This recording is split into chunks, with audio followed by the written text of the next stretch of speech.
All right, we are live.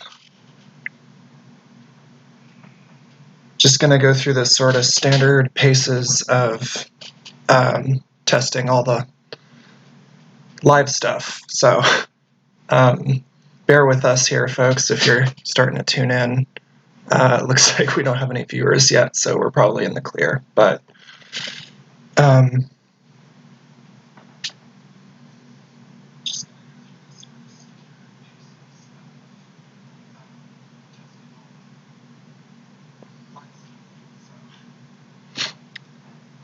all right, I think we're in a good shape to get going here. So hello, everyone who's tuning in.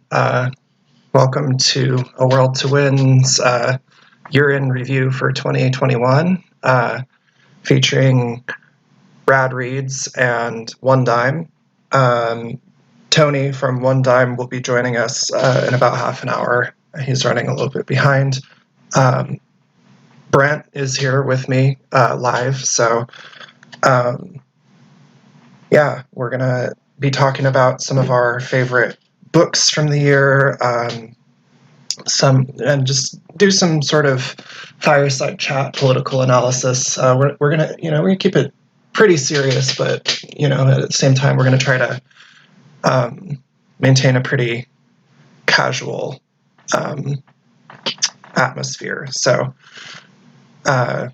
yeah, and just for those of you maybe tuning in for the first time, I'm Melody. I've been running this channel since around 2019.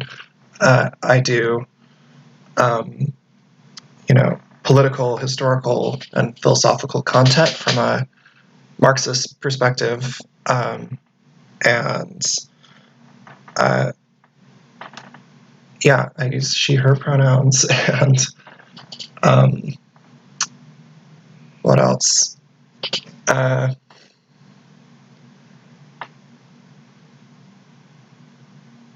Yeah. I think probably my most interesting read for the year was the YouTuber formerly known as Cuck Philosophy, Jonas Cheka. I'm not sure if it's Jonas or Jonas, but anyway, he wrote a book on Marx and Nietzsche called How to Philosophize with a Hammer and Sickle, Nietzsche and Marx for the 21st Century. And while I had some disagreements with it, I still found it a very interesting read, and I got a lot out of it. And maybe I've got it here in my lap, so maybe we'll talk about it a little bit today. I can sort of maybe thumb over some of my favorite passages. Anyway, I'm going to hand things off to Brent, and folks in the chat, let us know if you can hear them, because I haven't streamed in a really long time, and I haven't totally figured out how to do audio here. So I'm gonna, before I hand things over, I'm just gonna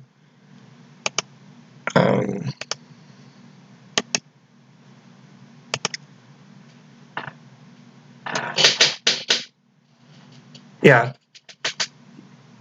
keep talking. I'm gonna do a quick just talk, and I'll check the feedback on it.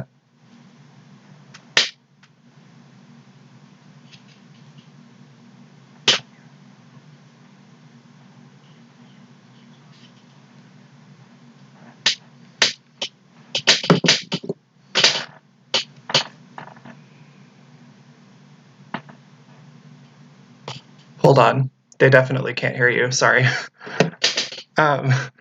Yeah, my bad. Oh, sorry, folks. We're trying to get it all figured it out.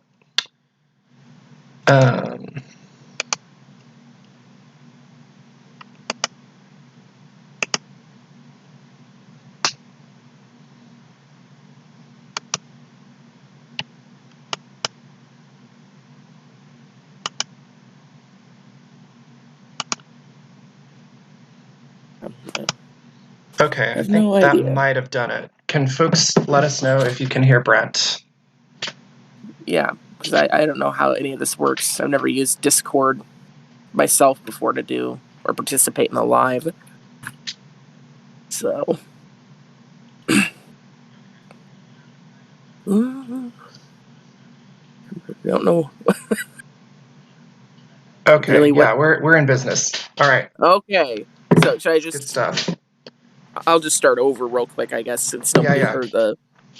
Okay, so hi everyone. My name's Brent. I use they/them pronouns, please and thank you. And I'm kind of the little strange showrunner down at Rad Reads, which is like a political booktube channel. And we have a great old time over there. You know, a lot of what I read is, you know, in the Black radical tradition, but also, you know, Maoism. I'm like really into the whole FLP publishing house. So we have a great time. And it was kind of hard for me to decide what was my favorite read this year because I had, you know, at least 15. But one I would say pretty confidently is James Yaki Sales's Meditations on Frantz Fanon's Wretched of the Earth, which acts as kind of a study guide as well as a philosophical intervention into the ways in which, you know, Frantz Fanon's work has been understood, and most especially kind of his magnum opus, Wretched of the Earth. So it's definitely been a fave of mine. I did a live stream on it with Marx's Paul. I made a separate video about it, and I still have another video I want to make regarding this text. So that's what I would say is my number one. Yeah, and I guess we could start with doing some sort of just you know, amateur punditry here. What do we think of as maybe sort of, you know, not necessarily like an event, but maybe like the most significant like political lessons that we can learn from sort of the first year of Biden. So I guess I can kind of, it's my channel, so I guess I'll kind of start by giving my rundown, which is I think that, you know, this is, you know, that whole line from Marx about, you know, history repeats itself first as tragedy, then as farce. I think we're seeing kind of a very sort of perverse echo of the switch from the Bush era to the Obama era, and I don't think it's by accident that we have a president now who was Obama's vice president in that. I think that's kind of part of the formula. It's some folks have used the term blue MAGA, and I think that's real. And we had, you know, of course, the Trump years were absolutely horrific. We had a president who, you know, pretty openly courted white supremacists and used white supremacist rhetoric. But if you know Brent and I, we sort of have this. We share. I don't want to put words in their mouth, but we share a certain proclivity for viewing the United States as sort of structurally being what we might call fascism without a Führer. And so it certainly doesn't help matters when there's somebody spouting overt supremacist rhetoric from the White House.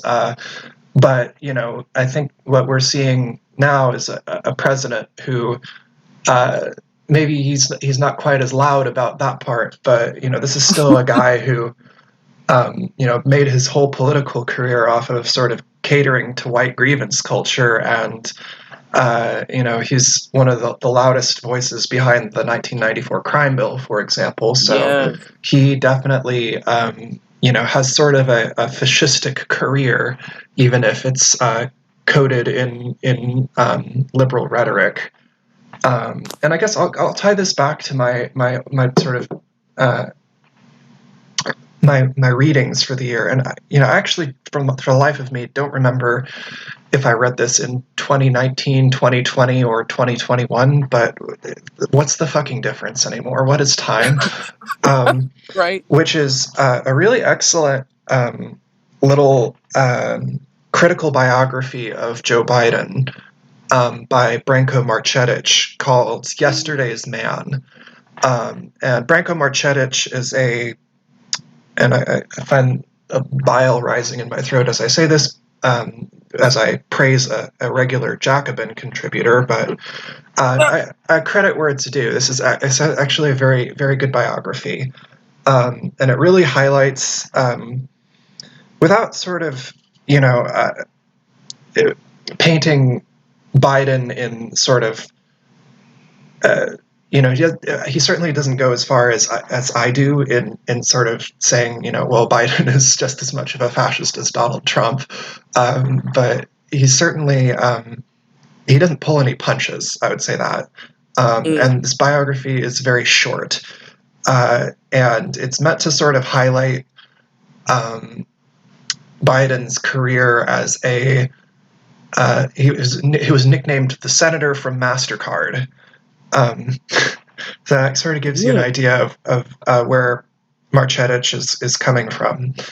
I would love to get him on sometime to talk about that book, because Marcetic is a very critical voice, and he's one of the few writers for me who makes who I will actively go seek out Jacobin for, which is saying something, because anybody who knows the channel knows that I'm usually quite critical of Jacobin, but Marcetic is a good writer. So, I think we've seen sort of the continuation. Us folks who are sort of familiar with Maoist language, well, we talk about moments of continuity and rupture, right, as JMP puts it, right? And what I think that we've seen in the changeover from Trump to Biden has been sort of more continuity than rupture. It has. In an editorial that I published sort of at the outset of the Biden presidency, I referred to the changeover as a liberal palace revolution, and I stand by that, because I think that while Trump was much more sort of mask off in the way that he governed for and by capital, even if doing it through sort of this pseudo-populist, big scare quotes there, way of doing things. We've seen a lot more of the same. We've seen it's maybe a little bit more, again, big scare quotes here, competently managed, but it's still, from whose perspective, right? From the perspective of capital, right? Because, another thing that's changed for me is I went from living in the Pacific Northwest to living in New York City. Which has been a big change. I'll talk about that a little bit later. But New York City right now is just in the swamp, with Omicron absolutely devastating. That we've seen record cases, and the infrastructure is clearly just not there to deal with it. And both the local government and the federal government, emanating from Biden, has been basically, just die, I guess. Right. So, more of the same, more Democrats saying, oh, we're going to be so much better than the Republicans, and then doing, the same thing, but with a nicer tone of voice, with a prettier coat of paint. So I'll pass things back to Brent and kind of let's hear what they have to say about that. I mean, I fully agree, and I mean, Biden himself said this. He said nothing will fundamentally change on the campaign trail, and it's kind of like Wow, of all the things you said, I wish you didn't keep to that, because really, things haven't changed. And in a lot of cases, unfortunately, they've only gotten worse, right? Like, we've had more deaths this year. We've had, record-breaking days of cases. Look at the shit down at the border. FEMA keeps getting less and less money for these natural, we put in air quotes here, disasters. It's nightmare fuel. And on top of, like, when we're talking about COVID, not only do we have these, record-breaking cases, deaths, but there's nothing. There's no safety net. There's no mandates. There's no stimmy. There's nothing. Oh my God. Yeah, it's just get back to work, peasants. Yeah, and these are the same people these same liberals who said that, people like us were pro-Trump or whatever because we were pointing out kind of the obvious shortcomings of Biden, are the same people who are dead silent now. Those people used to be all over the place. I don't see them anywhere. They would never shut the hell up about Biden believes in the science. Bitch, where? I'm sorry. But where? The science of making everybody miserable, I guess you could say, yeah, that. But, I remember when Inauguration Day came, there would be certain people who would say, we're going to hold Biden's feet to the fire and we're going to do... How can you, a regular-ass person, do that? That's just, right. That's not even a thing. And we've seen that movie already. This is a repeat of, and Brent and I are both kind of around the same age. We're both in our late 20s. Yeah, we saw this kind of the same exact phenomenon with Obama, although it was presumed Obama ran. Actually, it's funny. I think Obama, at least for the time, ran a much more again, big scare quotes here, progressive campaign, right. One that was definitely coated in a very fine looking veneer of progressive rhetoric, lots of that. Yep. The "Yes, we can" slogan and all that. And I think that at least this time around, the disappointment was palpable from the outset because, there was such an obvious effort on the part of the Democratic Party's, internals to sort of throw the primary against Sanders.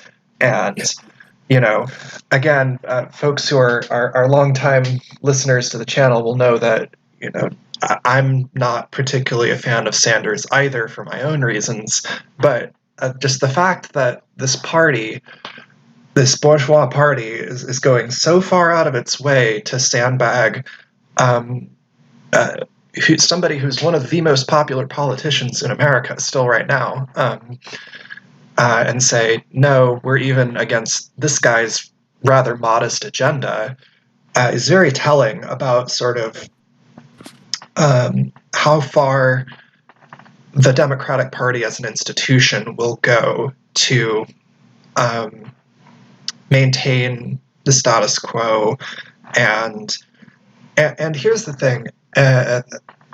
Bernie Sanders is part of that for me.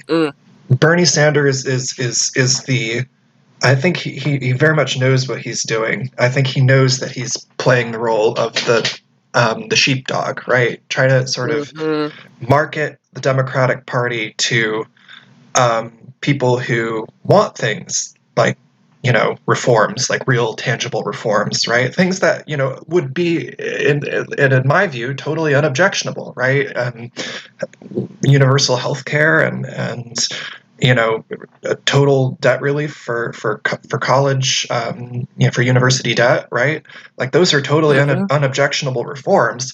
It's just that, Sanders and the whole, electoral mechanism of funneling people into the campaign machine has ultimately done nothing to advance those reforms, right? That's funny. I was actually, I'm no anarchist, but I'll give much credit where it's due. I think it's a piece by Enrico Malatesta who says, effectively, reformism isn't even good at getting the reforms that it demands.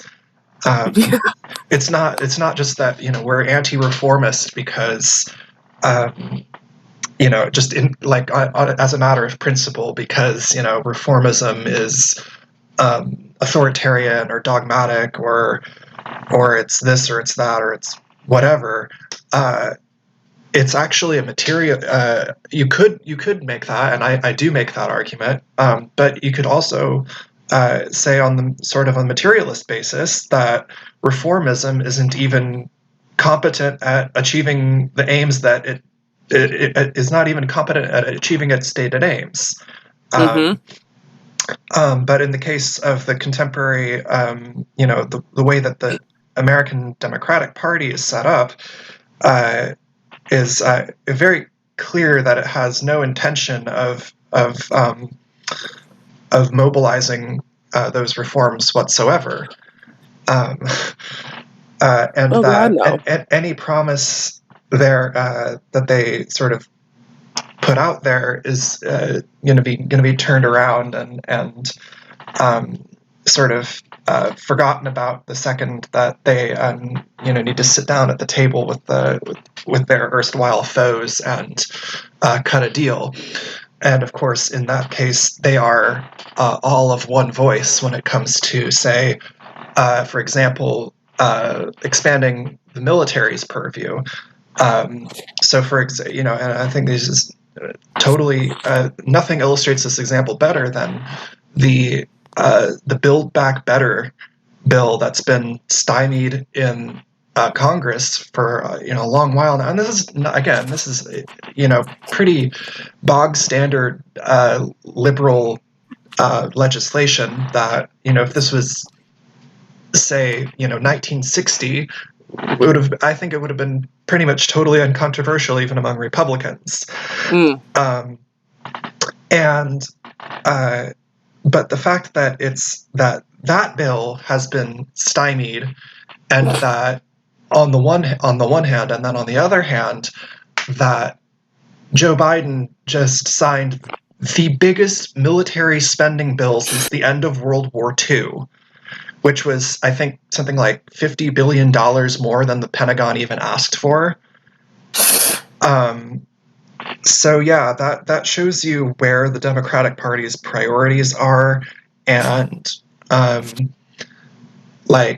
think so much of the Trump years, I think, really put lie to the Democratic Party being this the great defenders of democracy against the fascists, Trump, right? But also, they not only failed to be, quote unquote, anti-fascist, but also to really advance an agenda that even comes close to giving the people they purport to represent what they want. Right? Because they always say, we're the party of the people, we're the party of the working class, we're the party of, or they never say working class, they say working families, right? Right. We're the party of minorities, we're the party of Black and Latinx people, we're the party of LGBT people, right? We're the party of defending the right to an abortion, etc. But again, the material advances on any of those fronts have been immeasurable, and they hardly register. And to the extent that they have materialized whatsoever, they've been largely the product of either, on the one hand, sort of judicial accident, right, like the 2015 legalization of gay marriage. Right, which it's a small advance, but whatever. But that's the fact that the that was a Supreme Court decision, right, and not something that was either, you know, passed into the legislature or, you know, right, like I think it was Obama didn't even come out as in favor of gay marriage until his 2012 campaign. Yeah. Right, and again, like, gay marriage is such a surface issue in LGBT politics, and I'm not saying that it's bad, right? Like, of course, we want anyone who wants to be able to get married to get married. That's fine. There's definitely a good demand, and we see where it falls into sort of the, whatever you want to call it, the cultural conversation, right? You can see it as sort of a weather vane for where things are headed, but at the same time, you know, in terms of you know, real material advances for marginalized people, it does very little, and it mostly is sort of a pat on the back for you know, heteronormative cis gay people who really don't aren't really impacted by capitalism in the same way that, you know, far more marginalized people are. Sorry, I've been rambling for a minute. Brent, did you want to pick up? You're good. Oh, I just fully agree. And, you know, back to Congress. I mean, think about this, all right? During Trump, I mean, Democrats and Democratic-minded folks, I mean, we're freaking the fuck out, right? Like, if we could just get a majority, we would be able to overturn all this stuff. Okay, well, now they have it, and look what happens. Again, it's kind of the same old song and dance. It's like only Democrats can be the kind of people that have a majority everywhere and still not be able to get their own stuff passed. I mean, they got this real big weirdo Joe Manchin or whatever the fuck, and this other chick who keeps wearing weird clothes. I mean, it's like, what's going on? But you and I both kind of know what the deal is with this party. You know, they're part of a larger, you know, in my opinion, you know, settler colonial project. So it's not so much about, you know, Dems versus Republicans, but it's just, if we want to focus on that for a second, I do find it quite comical that even when they're in a majority, they somehow, I mean, make the impossible possible. Right. Yeah, you won't find any disagreement from me there on, you know, calling the U.S. You know, a settler colony. Right. That's a fundamental to our sort of analysis that we put forward in our American Fascism video that we made last year. If folks haven't seen that, go ahead and subscribe to my channel so you can go look at that. Go look at that video, right? But the Democrats are not even good at what they say what they purport to support. And we're going to be joined by Tony here in just a second. If you can keep talking. I just need to get him plugged in here. Sure. Yeah. So it's just very interesting regarding the Democrats, and just so I have some.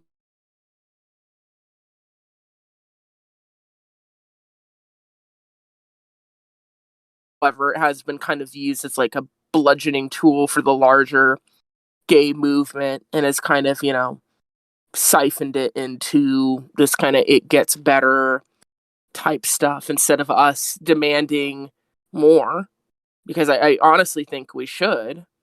Not just that, but, you know, the ability to get married, I mean, that doesn't deal with questions of healthcare, doesn't deal with questions of housing, like on a full scale, of which we know these are things that affect our community most.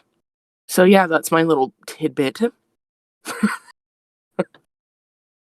Also, apologies everyone for my very gravelly voice. It just keeps wanting to crack. I'm trying to keep it cute, but, you know, I can only do so much. So thank you for bearing with me.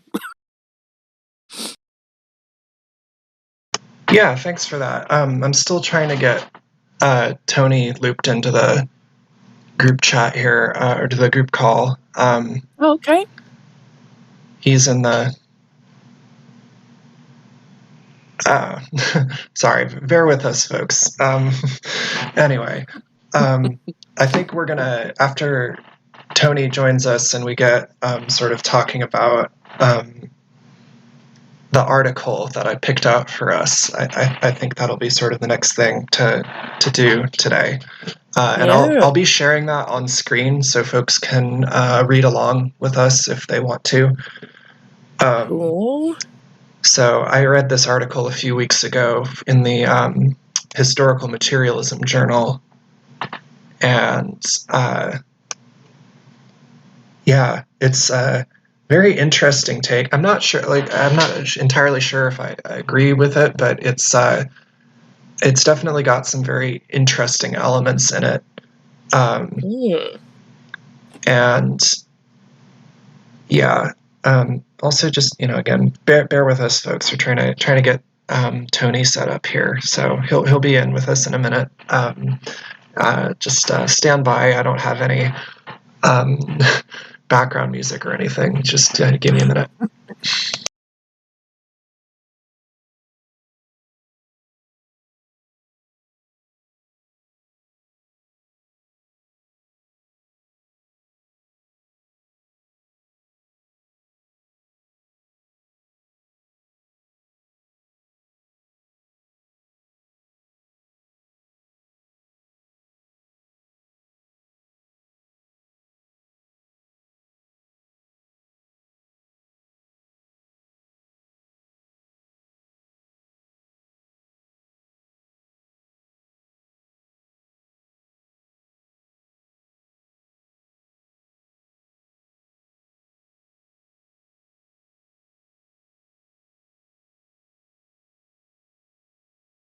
Yo.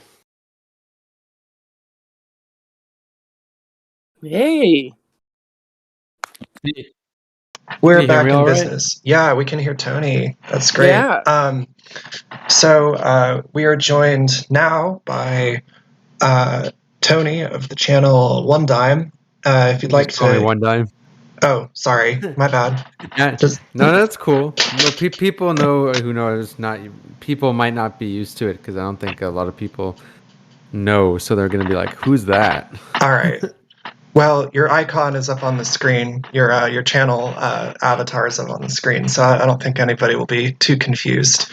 But anyhow, so if you'd like to just introduce yourself, you can say your pronouns and your channel's name and focus, and then the way we've sort of been running the roundtable here, we say maybe like favorite book or article that we read this year, and maybe just some highlights from it if you feel like it. It's not necessary, but if you like to, welcome to. And then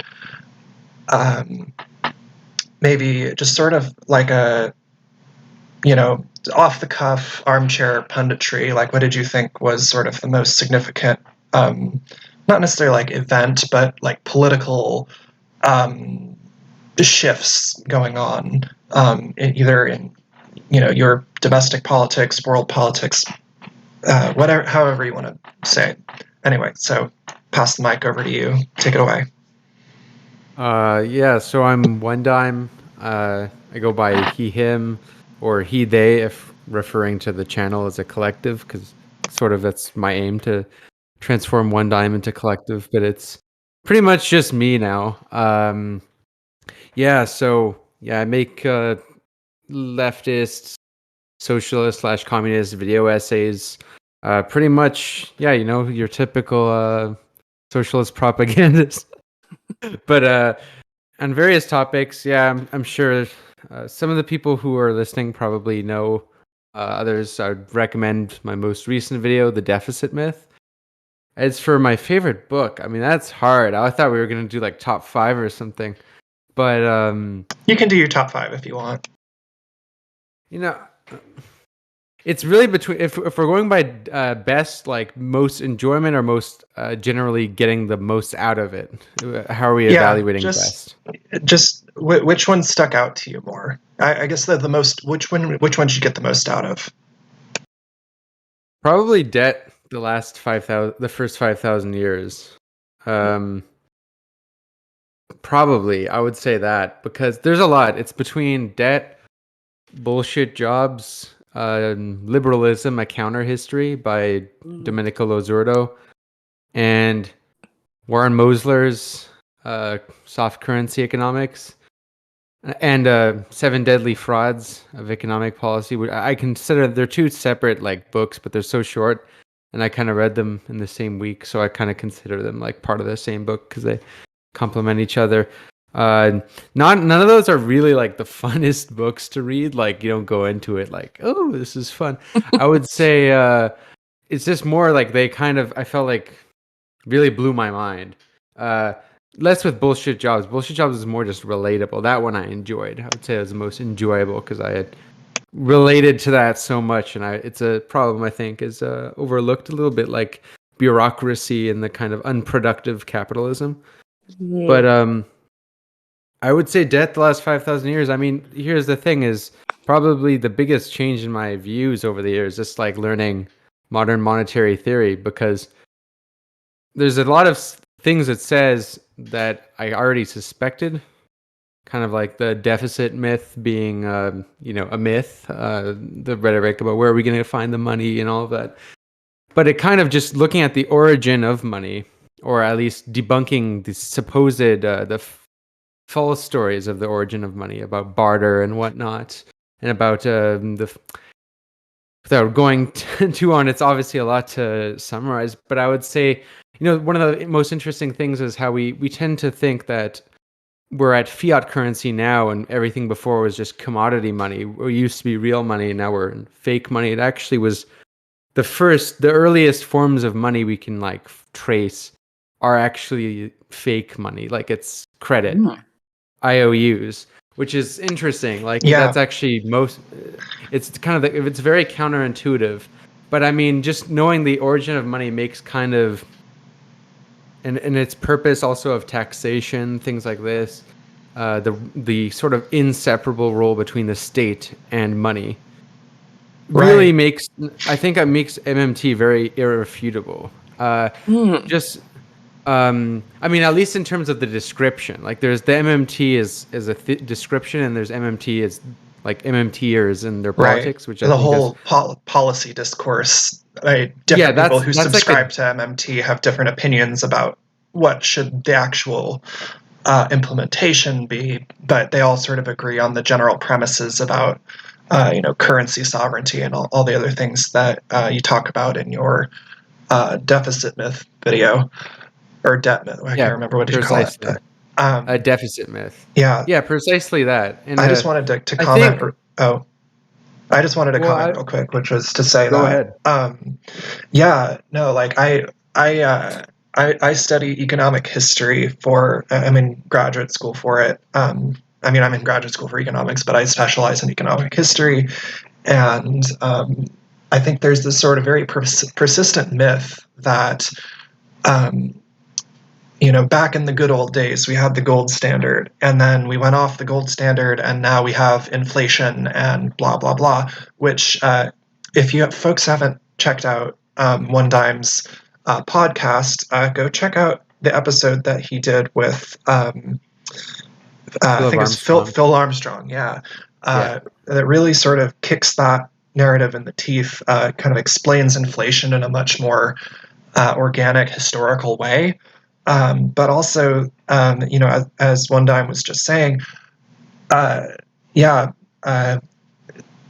money, so long as it has existed, has been, and I hate how this word has sort of been watered down into nothing, but it's always been a social convention, right? For sure.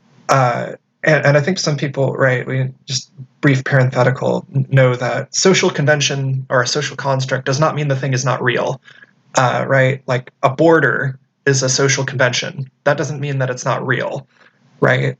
There's a bunch of jerks with machine guns standing in a line, and that's the border.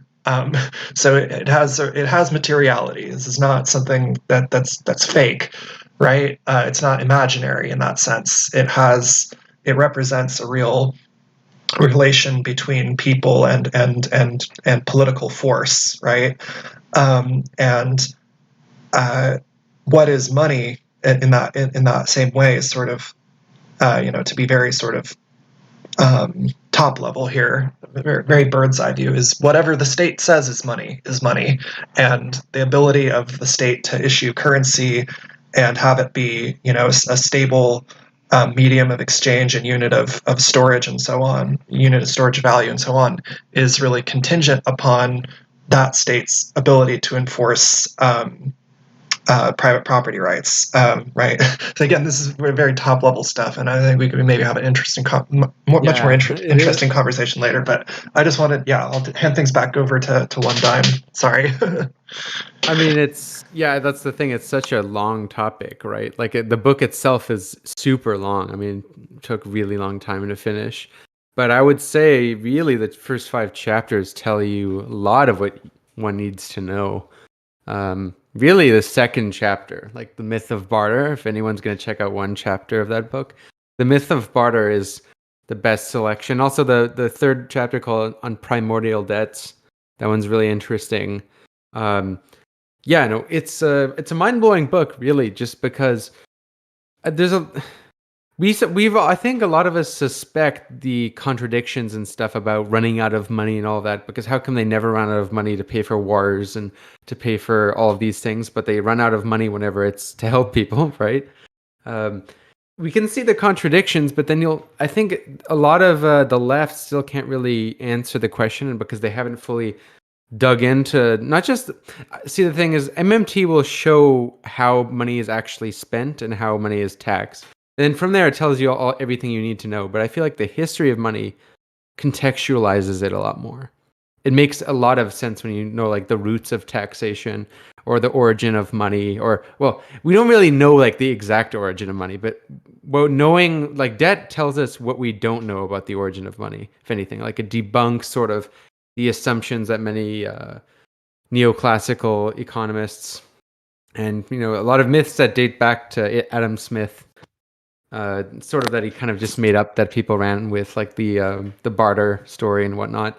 It contextualizes it, but a lot of people on the left will still say, "Oh, we need to pay for things by taxing the rich," and it's like, okay, sure, we can tax the rich. I mean, I'd prefer to go much further and like just limit the amount of deal with the private property question. I think is much more important than taxing the rich, right? But collectivizing industries are more like that's real solutions to inequality. But the thing is, they say we're going to pay for these things by taxing the rich. It creates a sort of dependence on the rich, and it's just kind of economically a little bit backward. And also what annoys me too is just the way people kind of think things are. I know there's a narrative I sometimes hear about like, so, I have a lot of beef with like social democracy, obviously. I've made why billionaires prefer Democrats and whatnot. We're all on the same page there. Everyone on this panel is very anti-social Democrat for one reason or another. I know we're all we're all very much on the Marxist end of things. But there's a sort of bad argument I see kind of floated around by some Marxists, a lot of Marxists actually, that the whole reason why Nordic countries have like their social programs is because of global South exploitation. And that's just not true. And there's no basis of that whatsoever. Like the whole it's true that the standard of living of all capitalist nations, regardless of, all first world imperialist or countries involved in imperialism in some way, shape or form, do benefit from exploitation in the sense that they have like cheap commodities, in some cases below market value, natural resources. There's all of these ways that they benefit from exploitation, like the cheap clothing we get, chocolate, coffee, you name it, so many things. But the actual programs has nothing to do with that.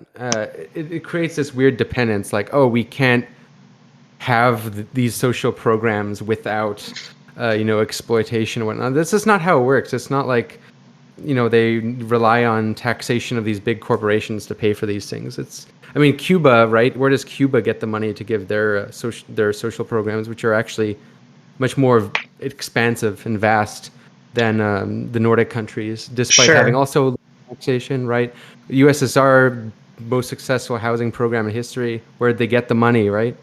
Yeah, well, I just wanted to comment real quick, which is that I think what you hit on that I agree with very strongly is that there's nothing emphasis specifically about the fact that they're global North countries that depend on the exploitation of global South labor that makes it possible for them to be social democracies, and in a sense that like the U.S. is no different in that regard.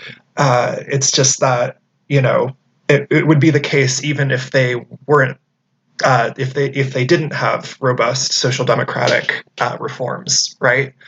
Exactly. So yeah. I think that the point is not so much, well, they only have public health care and free education because they exploit the global South, because as you just said, right, like Cuba and Vietnam and a lot of other existing socialist nations are able to achieve those same reforms, and they are themselves global South countries, right? So that's sort of we should, I think the point that Marxists. There's some who do make that argument directly. They'll say like, where do they get I guess money? What I want to comment on then is I think at least on the sort of polemical level, what they're trying to get at is correct in that the way that certain social democrats sort of fetishize the Nordic model as like, oh, we should do that, but just do it in America, which I think is like what we as Marxists would recognize as social chauvinism, right? Right. The point is not. They want to have the programs, but they also want their cheap clothes. Yes. And like basically their commodities. Like that's the thing, right? Is these countries, it's not even just exclusive, like you said, it's not exclusive to social democracies. Even for example, very exploited poor country I've been to many times, Lebanon, they also benefit from imperialism. It's just that it's still like mostly the bourgeoisie who can actually still afford these already cheap products that are able to be sold at such prices, like Zara's, H&M's of the world. They all benefit from exploitation. But this is I would say it's more a class exploitation level globally than it is like a country on a country. Whereas some people try to frame it that way. They'll say, these social democracies, they can't exist without the exploitation. And they wouldn't be able to provide as high standards of living. That's for sure. Like you can't, have people living so luxuriously. That's true. But I've heard some people make the argument like there's a real argument that Britain paid for its welfare programs under Clement Attlee from money from Africa and Latin America, and that's not really true. But like they paid for many other things. But just generally speaking, like we know how money works, how things are paid for. It can kind of demystify a lot of this. Yeah, hearing how are we going to get the money from Marxists is kind of frustrating because it's right, because it's fundamentally buying into the bourgeois premise or the liberal bourgeois premise that as you point out in your comment in your videos about the deficit myth, that it stems from the fundamental misunderstanding that government spending comes from tax revenue and not the other way around, right? If I'm not mistaken. I just wanted to give Brent a chance to pop in and respond, because it sounds like they're kind of champing at the bit to say something, and I want to make sure that we all get some airtime here. So, Brent, did you want to say something? Yeah, first of all, it's great to hear from you, Tony. I'm really digging a lot of what you're talking about here with monetary theory and policy, because, and as Melody knows, I've been personally very interested and kind of beginning my own education and kind of learning more about political economy, all those kinds of things, and more specific stuff like what you're talking here with debt, like the origin of money, all that kind of stuff. Because I agree, I feel like Marxists could really benefit from really seriously engaging with this history and with these sources, because I mean this is serious. I mean, we've got to know how this stuff operates and to not fall into, as Melody stated, kind of these bourgeois traps about how any given economy works or how money just works in general. Because in my readings, which is quite different from this, but I think you can make a connection. I focus a lot on like new African revolutionary nationalism, its political formations throughout the 20th and 21st century. And, one thing I see coming up time and time again is, this kind of lack of power, be it with land or political influence, but also economically. A lot of new African organizations and movements struggle to operate because there just is not anything there financially to help them maneuver. So I've been kind of, thinking about that, like, yeah, how do we get the money for that? Like, how do we approach this in a revolutionary way? And from having, done reading on the Panthers and how they got their money to operate and to provide these kinds of survival programs, both their successes and their flaws, it's just one big whirlwind that I'm very, very particularly interested in. And so I'm getting a lot out of your conversation, what you have read this year. So I just want to say thank you. Oh, no problem. It's a pleasure to be on here. Yeah, I've actually wanted to get you on my podcast. Melody recommended you before. I wasn't sure of a topic. There's a lot of people on my sort of radar for podcast episodes. Yeah. If you have any topic ideas, like hit me up, because that's how I generally structure my episodes. I'll kind of have like one topic and just narrow in on it. Kind of like with Melody, we did liberalism. And speaking of which, that's obviously like that book. I don't know if that was on. I think all three of us have actually read that book. Brant, have you read it? I can't remember. I think you said you had. I've read some of it, but I haven't finished it yet. But it is bomb. Yeah, we're all more or less familiar with its general premises. Yes. I mean, it's quite shocking too, because I knew that, like, liberalism was founded on blood, but kind of the thing is that tying liberalism specifically to the expansion of chattel slavery is really just fascinating, because it really redefines what one thinks of the words liberty, right? Absolutely. So, like, liberty, obviously, we have a very romantic idea about what that is, but in the case of those who originally used the term, at least like John Locke, people like that, very much specifically talking about the ability to own as much private property and slaves as they wanted. Yeah. And that direct connection, it's not like the exception, right? The liberalism and slavery, it's actually directly correlated to the exception. Right. Yeah. And I think we definitely see that in how like contemporary American, so-called libertarians and conservatives talk about freedom. Because, obviously they're not directly talking about owning slaves, but the way that they talk about freedom is very much it's framed in sort of in Lacerdo's terms, Herrenvolk freedom, freedom for white people, right? And it's even if that's not how they're spelling it out, obviously, right? Because kind of how it landed. For rich white dudes, exactly. And it's I think it's really apparent over the last couple of years during the goings on, the anti-masking stuff, I think really embodies that form of liberalism, right? Is my right to do whatever the hell I want, and to hell with the consequences on as they bear on anyone else, and particularly as they bear on non-white peoples, right? Even if that's not part of the text, right? That's certainly the subtext. That's the quiet part that they're not saying out loud, right?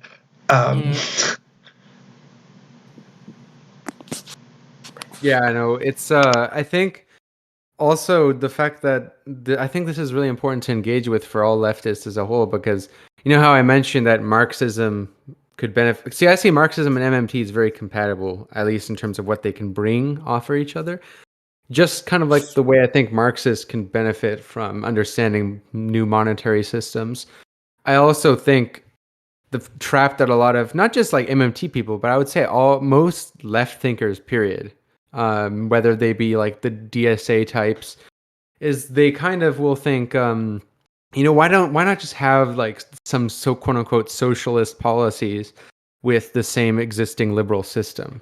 Or sometimes they'll even like naively call it democracy, right? They don't really understand that the history of this system was not only coded in blood, but the system is built not for us. Like, this system isn't built for the people. Like the idea of liberal socialism is a complete oxymoron if you look at the history of liberalism, because like liberalism is the bourgeois ideology, right? The liberals overthrew the feudal order not to establish a new feudal order with liberal characteristics. They already had that. They overthrew the feudal order to establish a definitively bourgeois order, which is liberalism, and the working class needs their order, right? Like communism. So why have like this liberal social? It's like, yeah. And I feel like not knowing the history adds a lot to why people kind of naively go that route, Yeah. I just wanted to chime in and talk about a book that I haven't finished yet, but I'm in the process of reading, sort of in my preparation for the talk on Rev Left Radio I will be doing in the next month or so.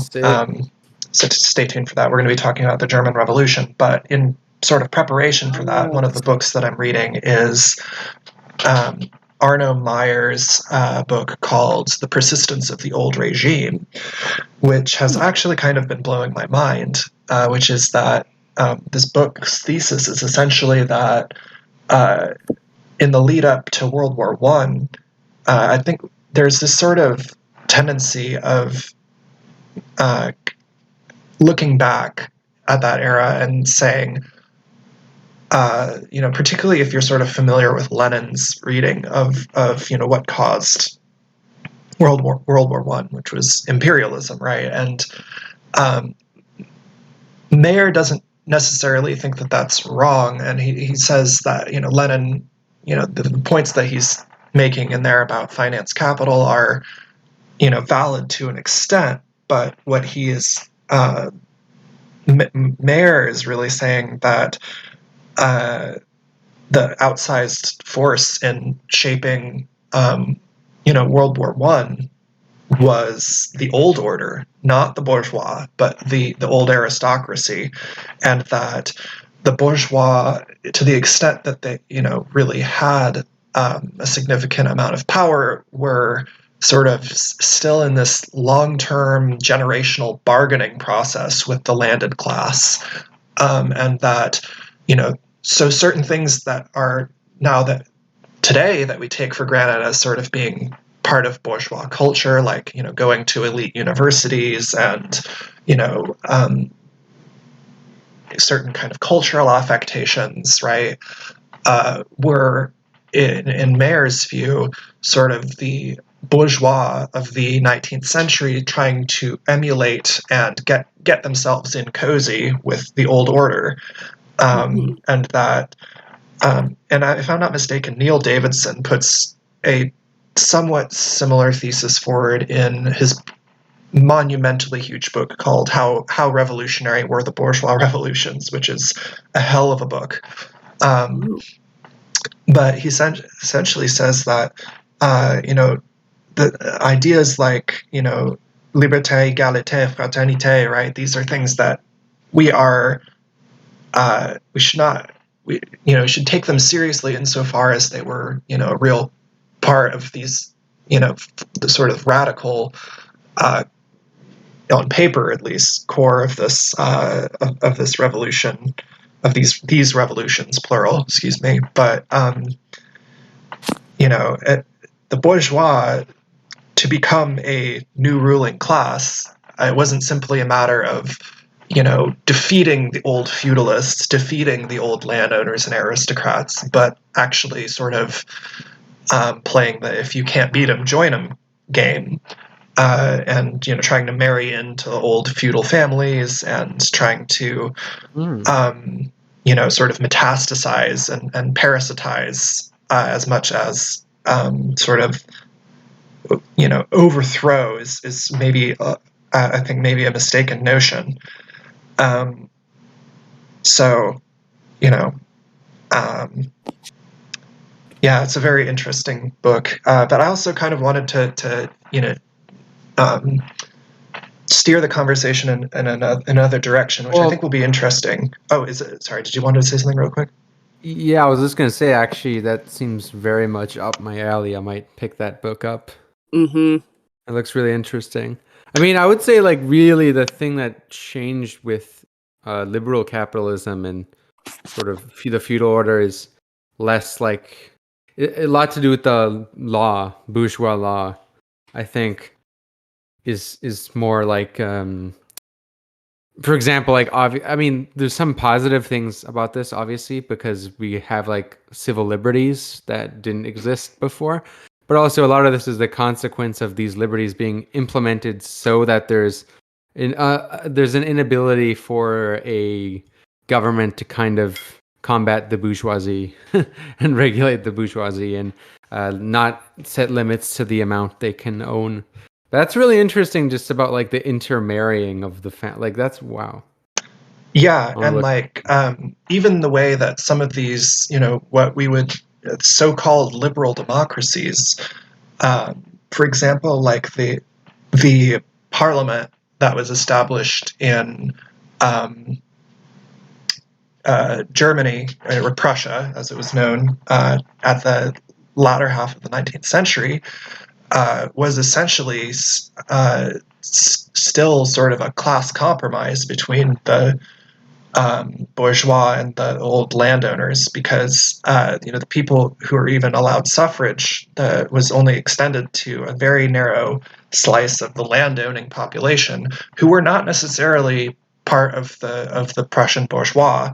Right? There's some overlap, of course, but as a class, the bourgeois were still kind of only marginally enfranchised, which is why, if you go back and look at a lot of those, documents of socialist writers at the time, they always refer to, German absolutism, and that's really what they're talking about, which is the fact that even, sort of the limited parliamentary democracy that Prussia had was really only extended to the old nobility and sort of maybe a couple of nascent bourgeois who could be sort of corralled and controlled politically, as long as they were meant to feel like they sort of had a seat at the table, so to speak. Right, and also like even in England, democracy was just given to property owners initially, right? It's interesting, like how democracy, a lot of this democratic freedoms, even the little amount we have, were pretty much kind of fought by suffrage movements, right? And also in working class movements. So it's not like, the bourgeois were like, yeah, we have like an ideology that's so much better. And it's the ideology that made the difference.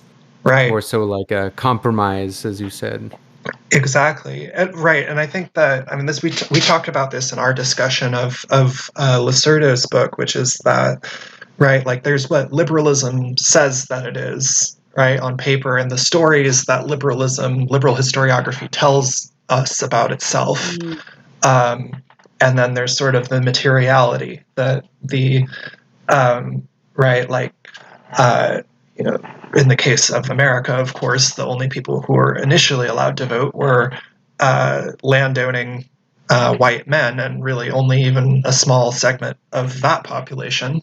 Right? They had to be literate, they had to be educated, and so on. Right? There's all kinds of other qualifiers, right? But more to the point, right? The concessions, insofar as we equate democracy with the degree of universal suffrage, which I would argue is not. It's a pretty good. It's not a good objective metric, but it's a pretty good indicator anyway of the relative state of democracy. Again, and I say democracy in sort of big scare quotes in a very relative sense, but to the degree that universal suffrage has ever been an ideal of liberalism, it has always been one that has been sort of fought for by the people trying to either, on the one hand, hold liberalism to its purported values, or on the other hand, as sort of a concession to those who were calling BS on liberalism to begin with, right? Vis-a-vis, black slaves and, other people who are, say in England, who are, disfranchised from the political system and so on, right? Yeah, and I was wondering, Melody, if you would mind typing the name of that book in the chat here. Which one? The Arno Mayer book? The Persistence of the Old Regime? Yeah, it's called The Persistence. Yeah. I found it on Verso just now, and it looks from the Verso World History series. I think it's something ridiculous, $35 new, but I got mine. I got mine at a for it's this old waterlogged copy, and it's it was for $8. Yeah. Oh, Michaela Schmidt is here. Hello, welcome, comrade. Yes. And I'm gonna be right back, you two. So go on ahead without me. I'll catch up. I'll be back. Yeah, no worries. We're having a great conversation. Welcome to all the folks, by the way, who are joining us on the live stream. It's about 7 of you right now. That's a good showing for one of my streams. The whole gang is here. Yeah. I think the most people who've ever tuned in to my channel for a live stream at a given time was when I had Red Army Duck on here for our talking about sort of the 101 of how to do mutual aid. And I think we had 20-something people tuning in live. It's still one of my most viewed streams. It was a good time. He's a cool guy. I haven't actually done any streams yet. Oh, well, it's fun. I like doing it. As anybody who's been a fan of our channel for a long time here will know, the streams that I typically do are sort of educational, let's all read this article or book together streams. And we actually have a treat for you.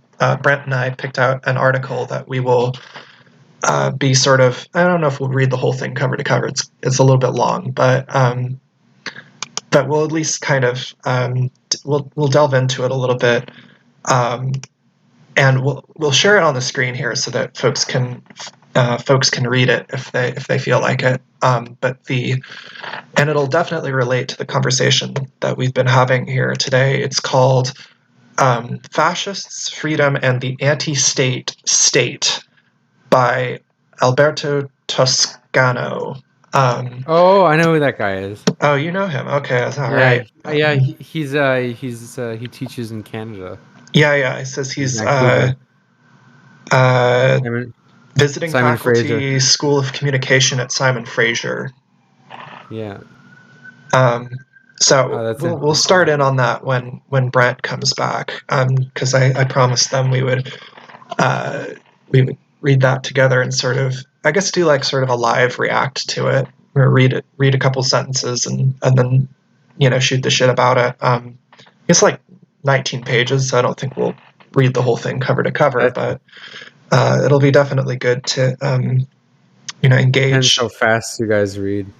Oh yeah, I think we'll take our time. Depends on the day, for me. Yeah, I mean, I have my focus really comes and goes. Some days I feel like I can sit down and read a whole book, and some days I sit down and I feel like I can barely finish a sentence without being like, oh, I'm gonna check Twitter or something. Helenopolis. If I check Twitter once in the day, like it messes my focus. So like I try to read it in the morning or at night. Yeah. Generally morning, night, and in between I do a lot of audio, like whether it's Audible or text to speech. I use like a Speechify. Yeah, Helenopolis has a question. They ask, did I read The Reactionary Mind by Corey Robin? No, I have not read that book, but I have heard good things about it. I read it a while back when I was studying the alt-right. It's pretty good. I mean, it's like more so like a genealogy of like conservative thought. It's pretty interesting. Like it's like an intellectual history of reactionary ideas, kind of, or like Edmund Burke and afterwards and stuff. Like it does show like there is some level of diversity in the conservative milieu, but I mean that's what it is though. It is like an analysis of ideas, so it's it has its limitations. But if you want to look into like the way conservatives think from a philosophical point of view, it's pretty interesting. Yeah, and I would second that. I've read a good portion of it, not all of it, but that's a very similar takeaway I got. Like, if anything, it's a great kind of reference, especially if you're looking at a particular name or time or something. And it's not too shabby of a read. I think it's worth looking into if that seems to be a subject you want to look into more. Yeah, I think personally for me, there's a couple of books that have been really instrumental for me to understand sort of the contemporary American fascist movement, and not just sort of how they think, but how they operate, has been, those of you who have been following the channel for a while will know the video that Brent and I made last summer. Oh, wow, it's a long time ago. Actually, it came out. We worked on it all summer of 2020, and we published it in November of 2020. But I stand by it as one of the strongest videos that I've ever made. Thanks to Brent. But yeah, thanks to you too. Yeah, so it's definitely a very a good video that you should go check out on my channel when the stream's over.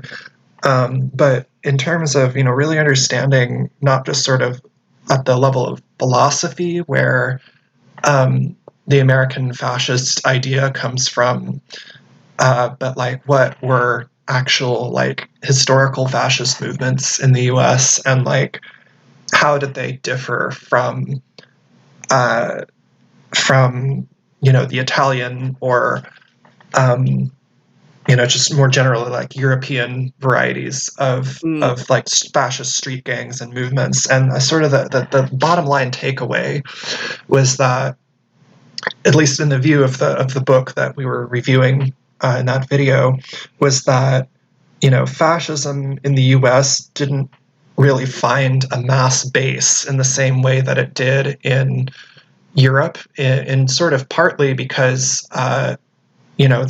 the political structure of the United States was already just so deeply racialized. They didn't need fascism. Right. So this is what Jay Sakai says in his essay, Settlers Revisited, which is that effectively, if you start from the premise, the sort of Marxist premise that fascism arises from a, in a bourgeois or, capitalist nation when there's like a class deadlock between a rising and discontented working class and a bourgeoisie that's increasingly sort of desperate to hang on to power, and a middle class that feels sort of threatened from above by the big capitalists and threatened from below by the rowdy scary working class and colonized people. Well, then fascism presents itself as sort of a structural solution to this deadlock. And Sakai, in this essay, says basically, what did America need fascism for? It already had, effectively, there was no class deadlock because, right, like white settlers effectively enforced a, whatever you want to call it, like a localized fascism in the settler colony. Right, so there's no need for a like a Nazi movement that needs to go seize state power in the same way that the Nazis in Germany did, right? And there's definitely a lot of truth to that too. Just because if you look at what do Canada, the United States, Australia, New Zealand have in common? They're all settler colonies, right? Yeah. And the thing about these countries, there's a certain. I mean, the thing is, America is a little bit unique, but I like to compare Canada a lot to New Zealand and Australia because they're like very similar in their foundations. And there's a kind of culture as to like there's just not a really there's just not a real politics in these countries. And when I say I mean a politics, like there isn't an opposition. There's usually like they're ruled by two parties that are very kind of center right, generally speaking. And I've been like, I remember once I was in a conversation with someone, why is there no far left in Canada? Why is there no communist movement in Canada? It's like, no, they said, why is there no far right in Canada? I said, well, because there's no far left in Canada. That's a big one of the big reasons. I mean, there isn't really anything to really quash. Why would they need like overt totalitarianism when the order is functioning perfectly like it is for those on top of the class hierarchy, right? Yeah, and like I think the far right in the United States, and like without, again, this is by no means to downplay that their danger in any way. They're a very active and dangerous force, but their character is not. It's sort of right, like they have this sort of sideshow aesthetic going on, right? And again, none of that is to say that they aren't dangerous or that we shouldn't go confront them, because I think we should, but right, to just kind of understand where they're situated within the political landscape, which is to say, the far right is the police. The far right is not just the 3%ers and the Proud Boys and the street gangs, but it's right, like the whole state apparatus here is so deeply reactionary that you have to understand that the far right is not like this outside force. And this, I guess, is sort of countering the liberal narrative of like, the far right is going to try to like throw a coup and take over the U.S. It's like, why would they need to do that? Right, exactly. Right. It's like they it's, again, none of this is to say that they aren't, dangerous, deadly, and should be taken seriously as a threat. Right. Right. They're killers. That's what they do. They're a menace to colonized people. They're a menace to anyone who calls himself a communist or a socialist, any of that. They're very dangerous. So don't take this as any way of me saying that that they shouldn't be taken seriously in that regard. But just kind of to sort of take a step back from an analytical perspective and just kind of be like, okay, what role are they serving, and why do they take the forms that they do? And I think that that's sort of the takeaways that Brent and I kind of got from reading American Behemoth. Brent, did you want to comment on that at all? Yeah, like, first of all, the Coming of the American Behemoth is still a text I'm thinking about all the time. It's something that shows up a lot in my reading. And, I think a real strength of that text that was a real challenge for me, that Melody, you helped me a lot with, was, he kind of uses like Marxian economics a lot throughout this text to kind of make his kind of central thesis all the more compelling, which is something I think also, back to our other conversation about, why it's kind of important to have kind of a grasp on political economy, economics as a whole. It's kind of part of our whole kind of materialist approach, right? To kind of understand how these operate. And then going into more about fascism in particular, looking at, Jay Sakai, like you mentioned, kind of making this argument, which I think is quite compelling too, is that there was no need for fascism to take hold in the US. Settler colonialism kind of took care of all the kinds of concessions that fascism would make anyways. And, I definitely tend to agree with that, but I'm also interested in kind of different conceptions about that question. Like, is the US fascist? Was it ever fascist? On and on. And one thinker that I read this year is Devin Zane Shaw. His text, Philosophy of Anti-Fascism, Punching Nazis and Fighting White Supremacy. I won't lie, this was kind of a tough text for me, meaning that, I don't read a lot of philosophy. And so he's really seriously engaging with people like Beauvoir, Sartre, Fanon, Rancière, Du Bois, so on and so forth, to kind of talk about not only kind of the philosophy of anti-fascism, but like the philosophy of fascism. And what I kind of like what he did in this text was really engage with things that have been happening quite currently, kind of these sieges on Wet'suwet'en, looking at, and I think after the book was written, the January 6th thing had occurred. So in a few of the book launch interviews, he had talked about that and this kind of concept of fascist settlers being system loyal when it's convenient, system oppositional, again, when they perceive that the things that they've been cut in on this deal have been taken from them. And also, Devin had mentioned that he's working on, I don't know if he still is, but on kind of a little paper talking about George Jackson's conception of fascism, which would be, I think, more in line with Jay Sakai, in that he argued, or not more in line with Jay Sakai, but I can't remember who said this, but that, fascism is already here. That's what George says in the second half of Blood in My Eye. I think that's Jackson's original thesis. I think that was his deal. Yeah, that's what I'm saying.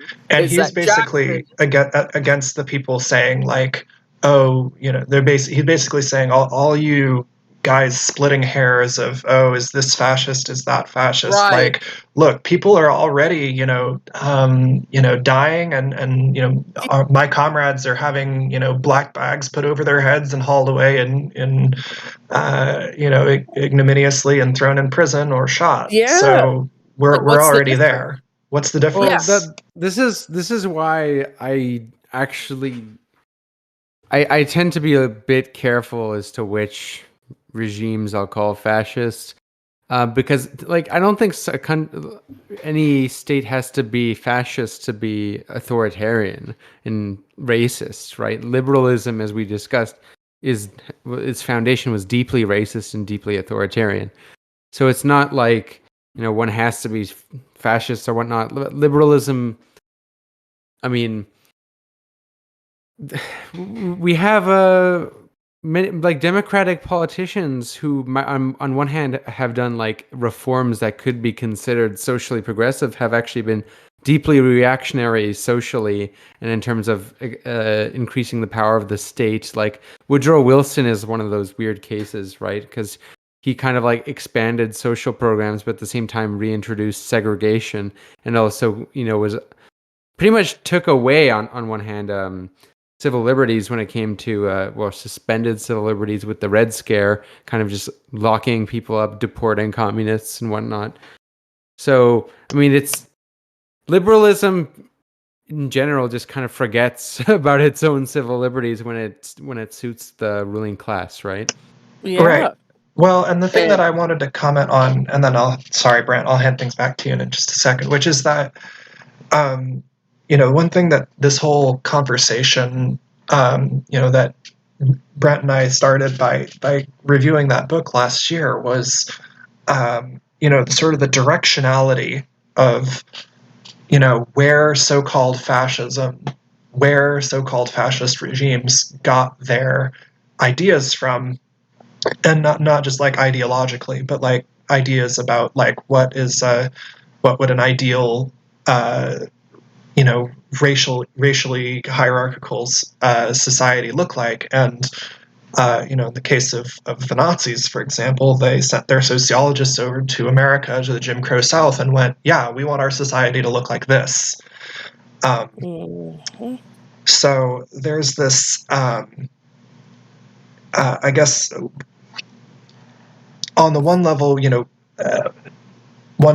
what one dive just said, I sort of agree with, in that like we don't have to necessarily call something fascist to like make it bad, but at the same time, trying to correctly identify what we're fighting against, and like to recognize where those things interlock, where they flow from. And I think one of like the rhetorical role of like fascism within liberal discourse, like and we see this with the Trump years, with the liberals during the Trump years, is Trump is a fascist, the Republicans are fascists, therefore vote for us because we are not fascists, we're anti-fascists, and so on, right? Which is Roosevelt did that too. Roosevelt and Truman did that. Truman did that as well in elections, to kind of win. They would say the Republicans are fascists and whatnot. Right, and so I guess the point that that is really what's to put a fine point on it. The questions that we're asking by saying, was X, Y, or Z fascist, is to understand, on the one hand, what kind of danger that they pose, and on the other hand, how to fight it, right? Because different forms of oppression, whether they call themselves fascist or settler colonial or whatever, need to be fought in sort of different concrete ways. Right, because I mean, there are very few, I would say, contemporary reactionary Americans who openly, anyway, call themselves fascists, even though we would recognize them as very much fascist. Have you heard of the Nazgul vortex? Like, I mean, it's a meme. Oh God! Honestly, but there is actually like a sort of area. I don't even want to name names because I don't want to even give these people like any. Don't take them seriously. But like they're not to be taken seriously now, but it's a small wing of YouTube, but there is like a sort of niche growing of YouTubers who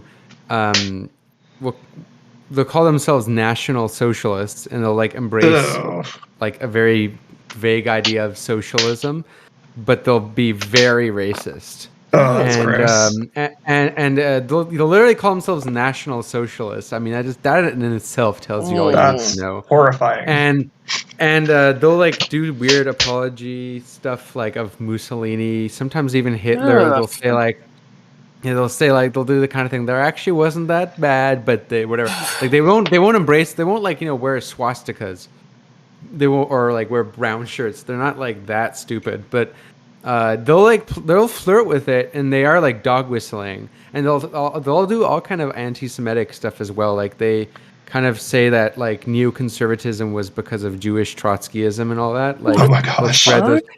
Yeah, well that was a myth actually spread by some kind of reactionary communists as well. Like the Trotskyists to neoconservative. I mean, it's total nonsense, but there's all kind of like racist implications, because it's like, the Jews wanted Israel, and they wanted to, there's this grand plan to I just wanted to say there is kind of an interesting intellectual history between a very small fragment of the American Trotskyist movement and the far right, which is to say three that of them. Yeah, there's three Republicans. There's three Republicans that were former Trotskyists. Well, one of them didn't take it seriously, like Irving Kristol. right? Oh, well, the ones that I'm thinking of were guys who actually went on to go found the National Review, which is significant. yeah. But again, we're talking Irving Kristol. about. Oh, okay, yes, we're talking about the same person. Yeah, so Irving at the same Kristol time, was we're talking about a very involved in the marginal phenomenon, right? But I just wanted to hand things back to Brent, because I think I kind of derailed the conversation a little bit, and I think they were in the middle of saying something. Sorry about that, comrade. Yeah, It's okay. Yeah, like I've just been long ways to say. I've been reading. This subject of fascism has come up quite a bit in my personal reading this year, and I've just been kind of interested in kind of seeing where these different thinkers and theorists are kind of answering this question. Just in general, just like one other person that I'll mention. So I've Jackson, Shaw, Sakai, obviously bleeding in from last year, MJR, but also, Césaire in Discourse on Colonialism, where he essentially argues, what we are now calling, he wrote this in the 50s, what we are now calling Nazism is essentially basic settler policy in the African continent. The only difference is like kind of who the guns are aimed at, right? And so while, for me, it's kind of like if it quacks like a duck, if it walks like one, kind of is. Ultimately, I feel like what I'm seeing across all these different thinkers who have very different answers to these series of questions is they're all kind of identifying a very similar pattern. Whether or not they think this is fascist or not, what they're identifying is the same. And thus, we kind of know what the stakes are. We kind of know what's up for grabs here, and we kind of know who is in immediate danger. And so we kind of know what, we need to do. All the while, it's fascinating to see how different people come up with different kind of theses. I think that's also a strength, is that, we're all kind of looking at the same car crash and the same collision that's headed towards us or has already occurred.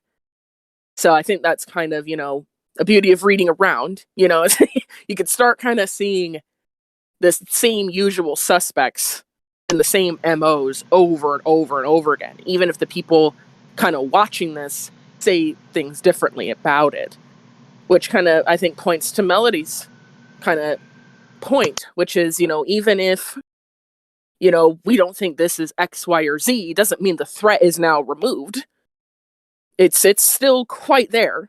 It's just we have to be, again, very careful with what we say, and like what you were saying, Tony, like we shouldn't be so flippant either, because look at what, the liberals, especially during the Trump years, I mean, they're calling everything fascist, but they're also the same people who think you can vote it away. So yeah, and it also kind of, it's like a boy who cried wolf situation. Yeah, it becomes could easily lead to that. Yeah, I definitely agree.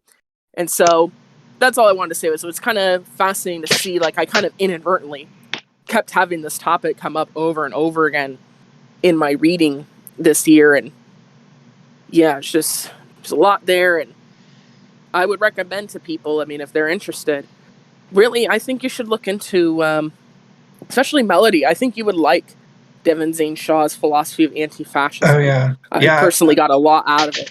I listened to, I enjoy hearing Shaw talk on, I think it was Rev Left Radio. Brant and I are both big fans of Rev Left, and I've been on the show before.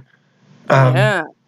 And as I mentioned earlier, I'm going to be on it probably later this month or next. We'll see. Yes. Oh, this month is almost over, so I guess it will have to be next month. But yeah, no, all of this leads really organically to where I wanted to steer the conversation, which is that now that we've sort of all shared our, favorite reads of the year and our favorite, sort of done a little bit of armchair punditry here, I wanted to take our attention towards this article from the Historical Materialism Journal called Fascists, Freedom, and the Anti-State State by Alberto Toscano. So I'm going to turn on screen sharing in just a second so that anybody who wants to follow along can do so. Hopefully the loss of quality won't be too bad. but let's get this working here. Can you link it as well? Yeah. Let me just. Yeah, I'm gonna try linking it in the chat.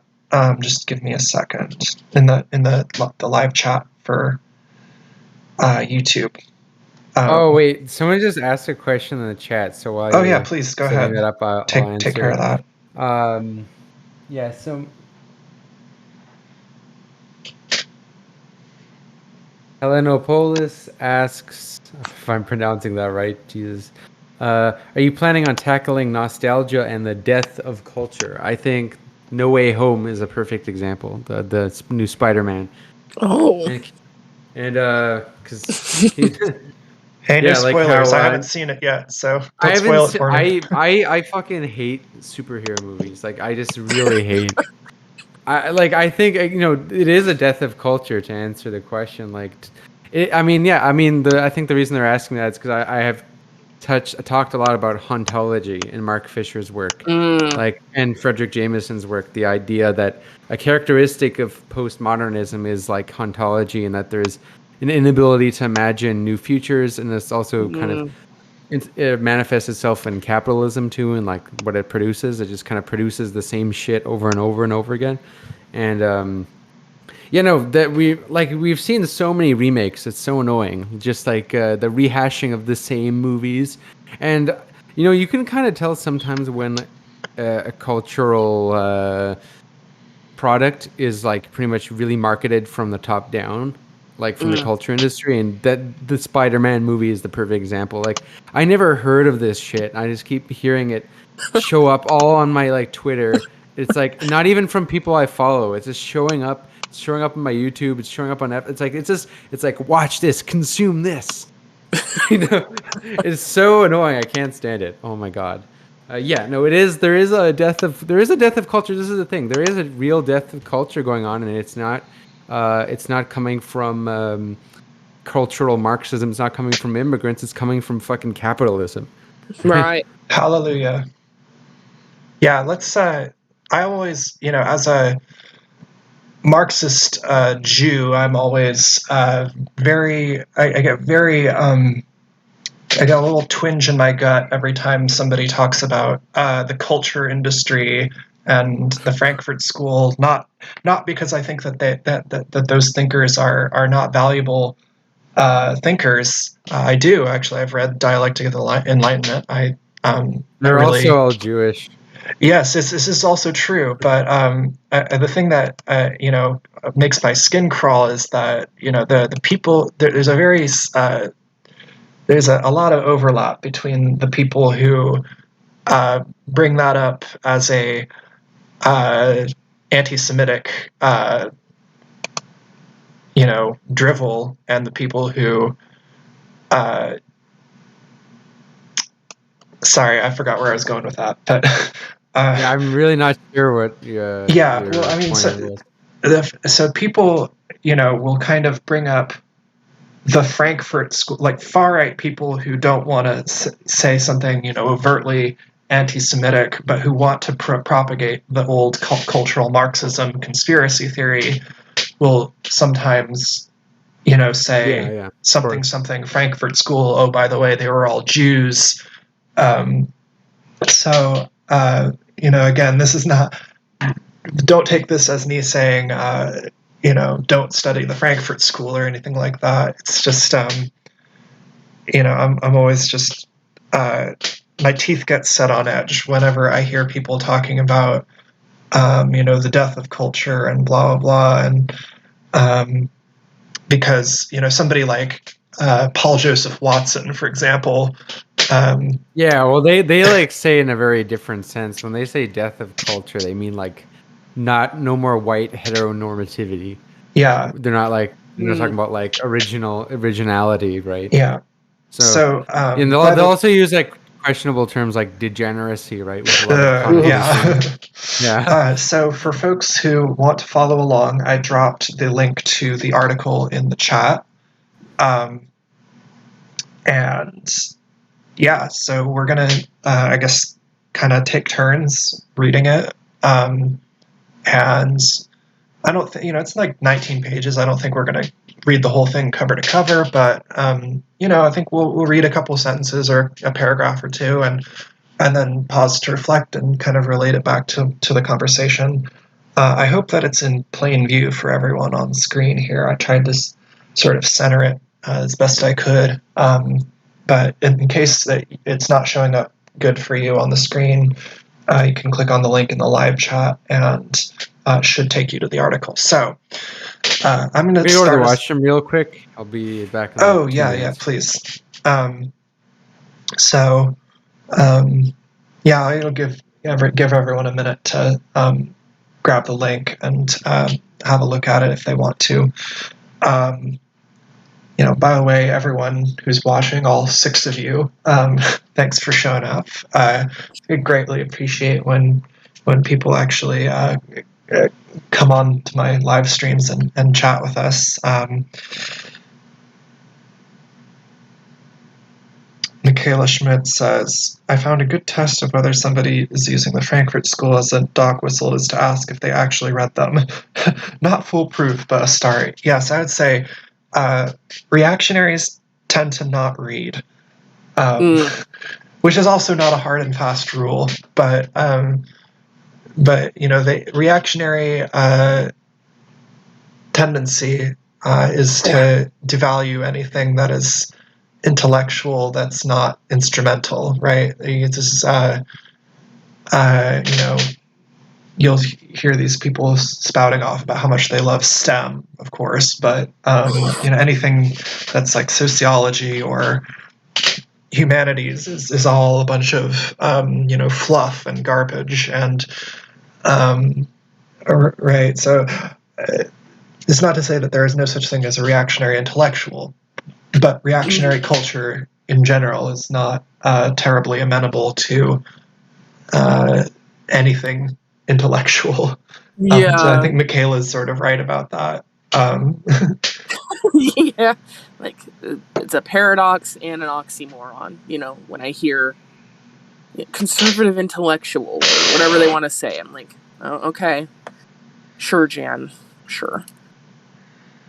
Yeah, and I mean, when I think of somebody who's a conservative intellectual, it's the kind of person I think of as like Friedrich Hayek, for example, who's, he is a serious thinker. And that's the thing. I don't think we can just kind of dismiss the conservative intellectual tradition out of hand, just sort of on principle. I do think that, some of their thought is worth, engaging with, and taking seriously, at least on the theoretical level. Well, yeah. But, the thing is that a lot of these edgy, libertarians who said that they've all read Ludwig von Mises and Friedrich Hayek are all, I sincerely, for one thing, I sincerely doubt that they've read anything besides, Cliff Notes article about them. But for another matter, it's pretty clear that they don't really understand the substance of their arguments either, because you frequently get into these conversations where they say,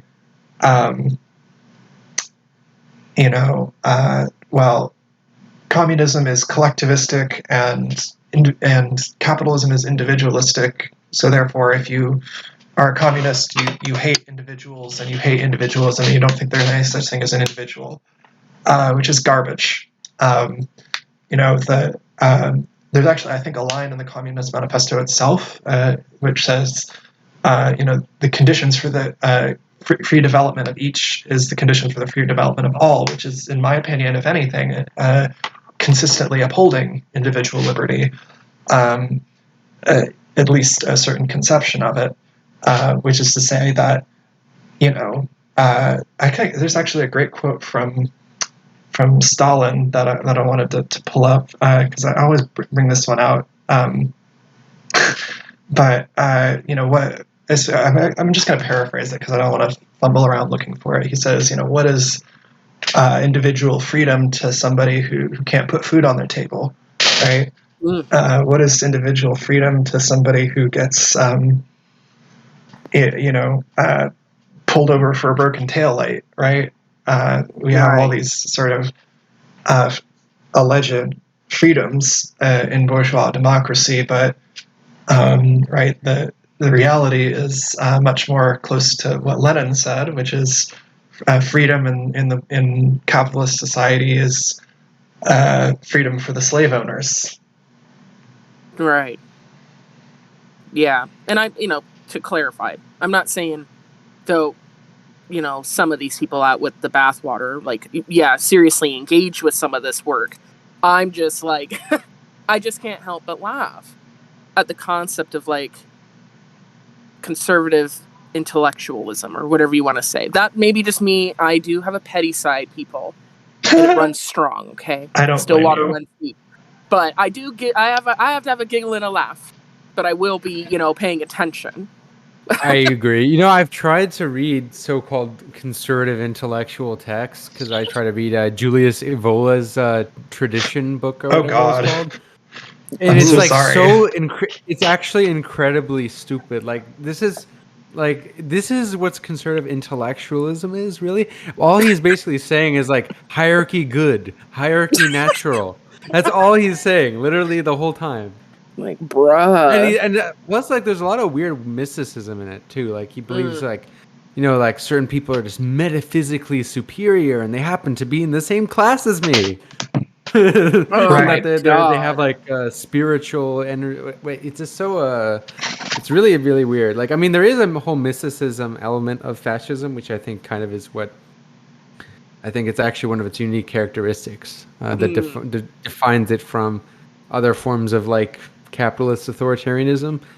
But yeah, like they're fucking conservative intellectual traditions. I mean, there's not that many conservative intellectuals I can think of, and there's some who might have conservative tendencies but aren't really like super conservative. Like there's Christopher Lasch, who's called a conservative, and I like Culture of Narcissism. I think it's a pretty decent book. It has some problems, but he's not really like, his conservative politics aren't like, I don't consider himself like a philosopher of conservatism, in the same way that Martin Heidegger. Is Martin Heidegger a philosopher of conservatism? Like, he was a Nazi, but he didn't write about Nazi politics, if you know what I mean, right?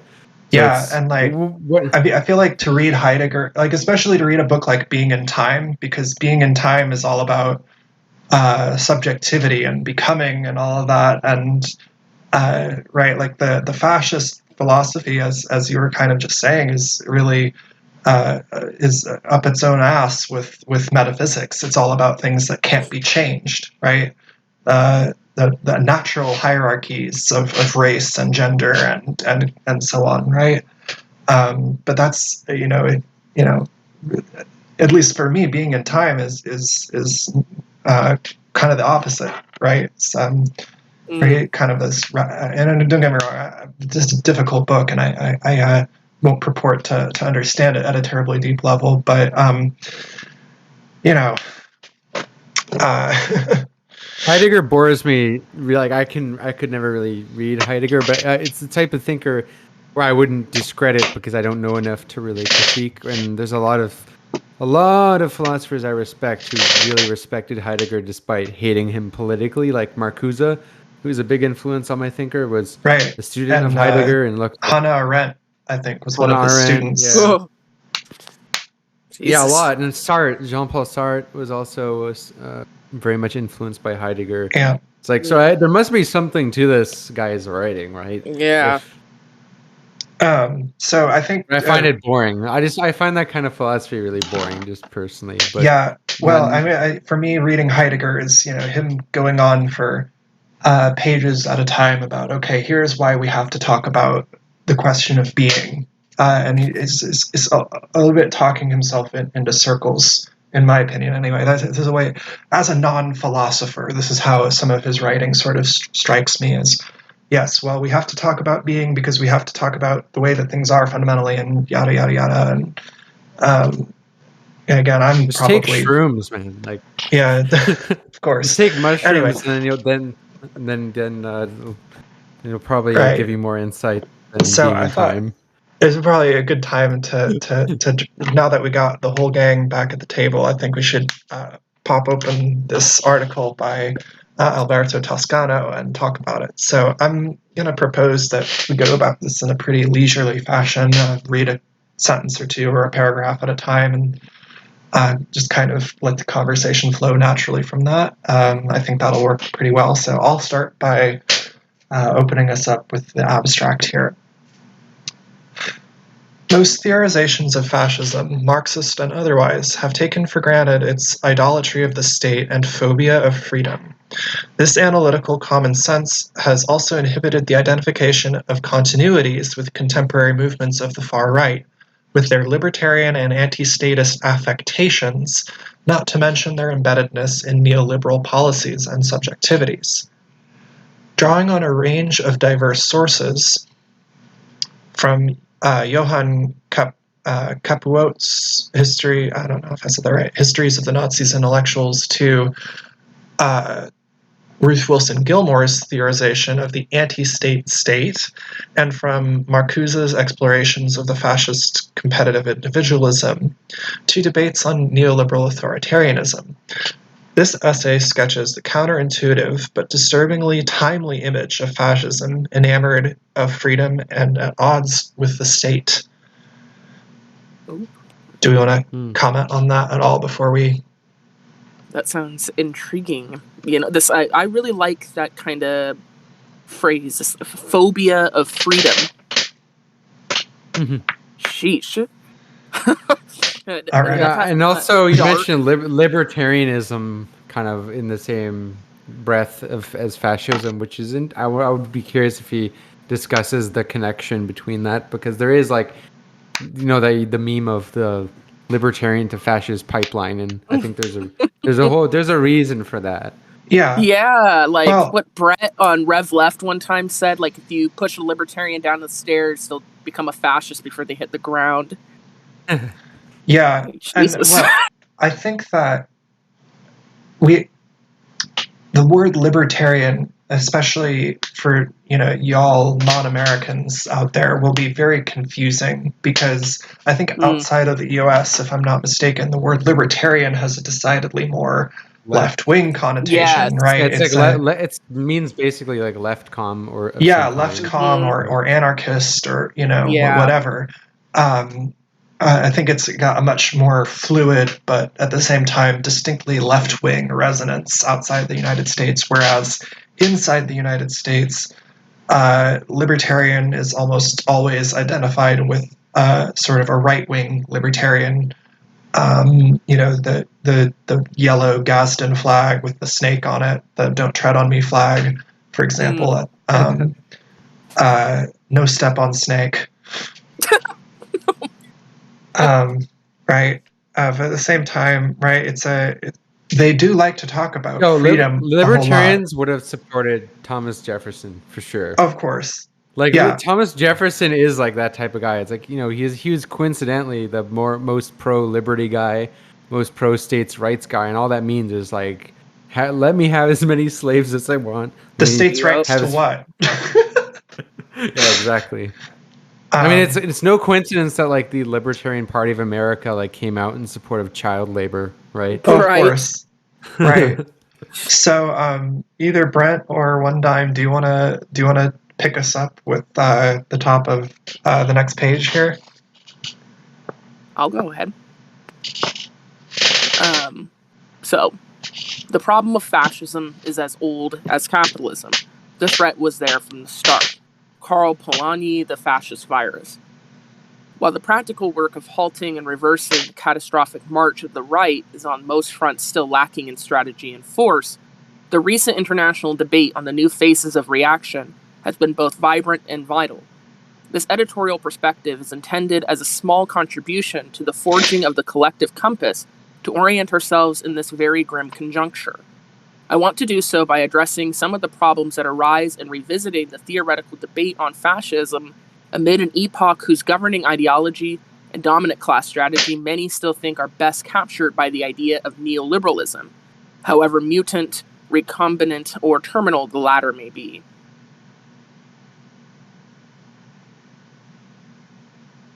Yeah.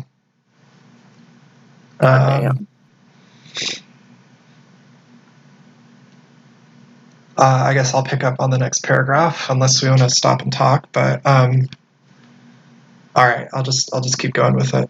How, I want to ask, are we to conceptualize the connection between the novel variants of what Karl Polanyi once termed the fascist virus on the one hand, and the mutable instantiations of neoliberalism on the other, beyond the familiar, if fallacious, assumption of a basic incompatibility between these two complexes of political ideas and practices? That's a question. Can a more nuanced theorization of the place of the state in fascist and neoliberal practice provide some insight into the fascist potentials harbored by our current moment? And how might it relate to the vexed status of freedom in fascist discourse?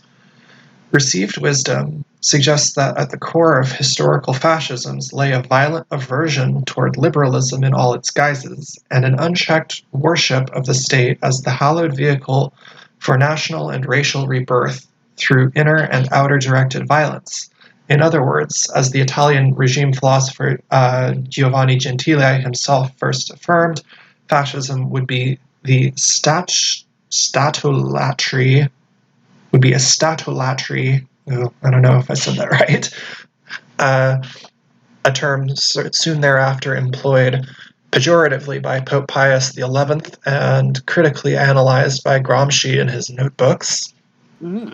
Conversely, the common sense about neoliberalism has understood it as driven by a veritable phobia of the state, a desire to limit its interventionist inroads into the freedoms of the market and the ambitions of the possessive individual.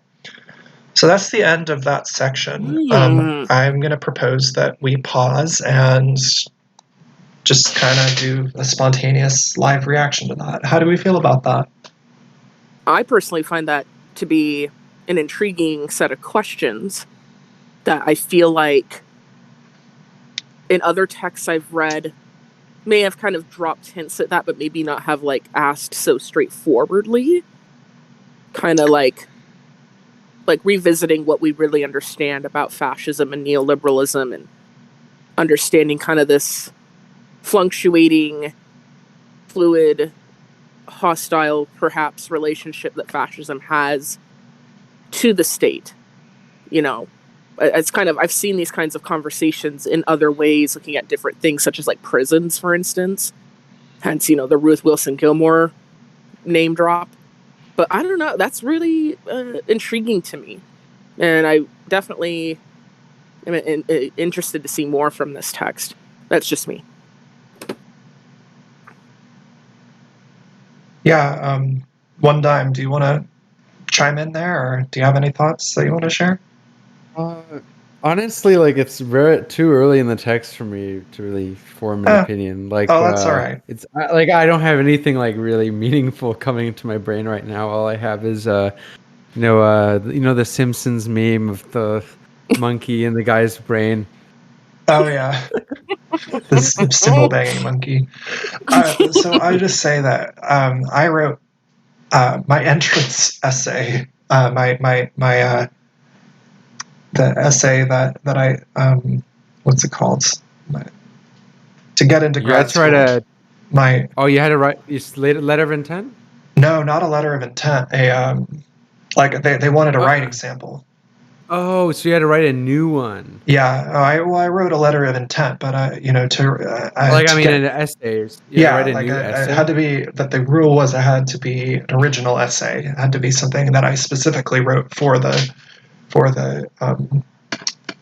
application. But so I'm going to quote Rosa Luxemburg, who I featured pretty prominently in this essay. She says, you can find this on Marxist.org. The pamphlet by Rosa Luxemburg is called The Militia and... Oh, wait, no, excuse me. This is from Reform or Revolution.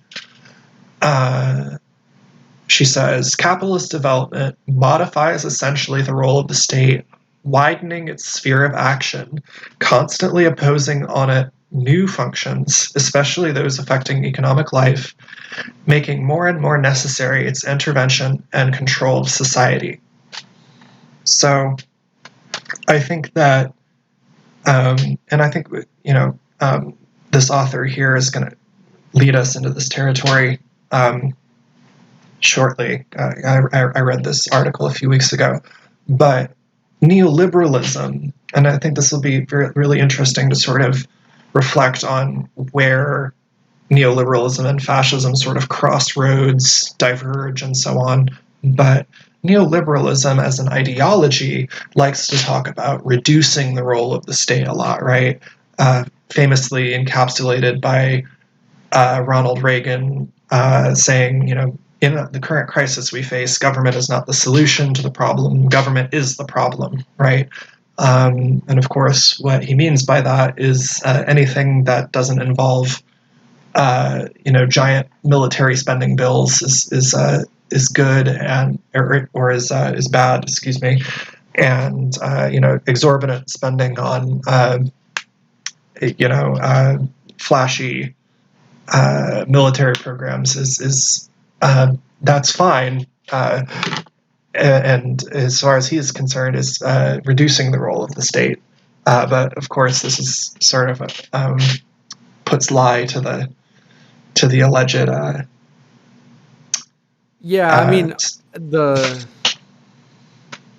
pro-statism, like the fact that neoliberals actually like the state and neoliberalism represents an expansion of the state, is actually it's directly there in neoliberal theory, even though it's obfuscated by the rhetoric of some like neoliberal rhetoric by like Milton Friedman and Capitalism and Freedom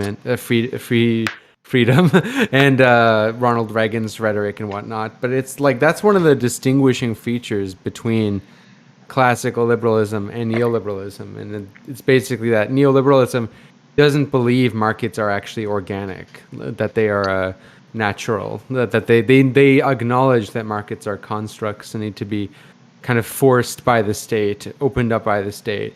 And this like obviously means privatizations. You need to use a stronger police force to destroy labor unions, as well as, you need a lot of this is the birth of monetarism, like the whole idea that you need like the central bank to take a much more aggressive approach when it comes to monitoring interest rates to keep a reserve army of labor. They don't use those terms. I mean, that's the Marxist term. Yeah. They call it the NERU, I'm sure, as you know, right. Melody, natural rate of unemployment. Right. But that's just basically all that is like it's a way of forcing a certain sector of the population to be unemployed. You can't give stated goal of controlling inflation. Yeah, and the real idea is just so to make it so like basically there's less bargaining power. Exactly. So they're just by having that reserve army of labor that makes workers more disposable for the capitalist class. Yeah. So like, I mean, neoliberalism, it's always been like statist. Even it's pretty, especially with the West German liberals. I forget the name, but one of the thinkers behind ordo-liberalism, which is basically the West German variant of neoliberalism, it's very clearly stated that there is a suspicion towards laissez-faire economics. Like they recognize the failures of capitalism in the 1929 Great Depression. So the solution is like more basically the same thing, but just more force. And the rhetoric is just there to kind of propagate the myth of like whatever anti-bureaucracy, anti-government and whatnot. Yeah. So I mean, that's just me saying like the neoliberalism being very authoritarian intrinsically. I mean, that's even kind of like acknowledged by neoliberal theorists. Sure. Just if you get beyond the rhetoric. Right. And I think it's interesting that even sort of the far right will, neoliberal, like they'll position that they position themselves against neoliberalism, at least rhetorically speaking, right? And for them, of course, it's all about corruption by a certain group of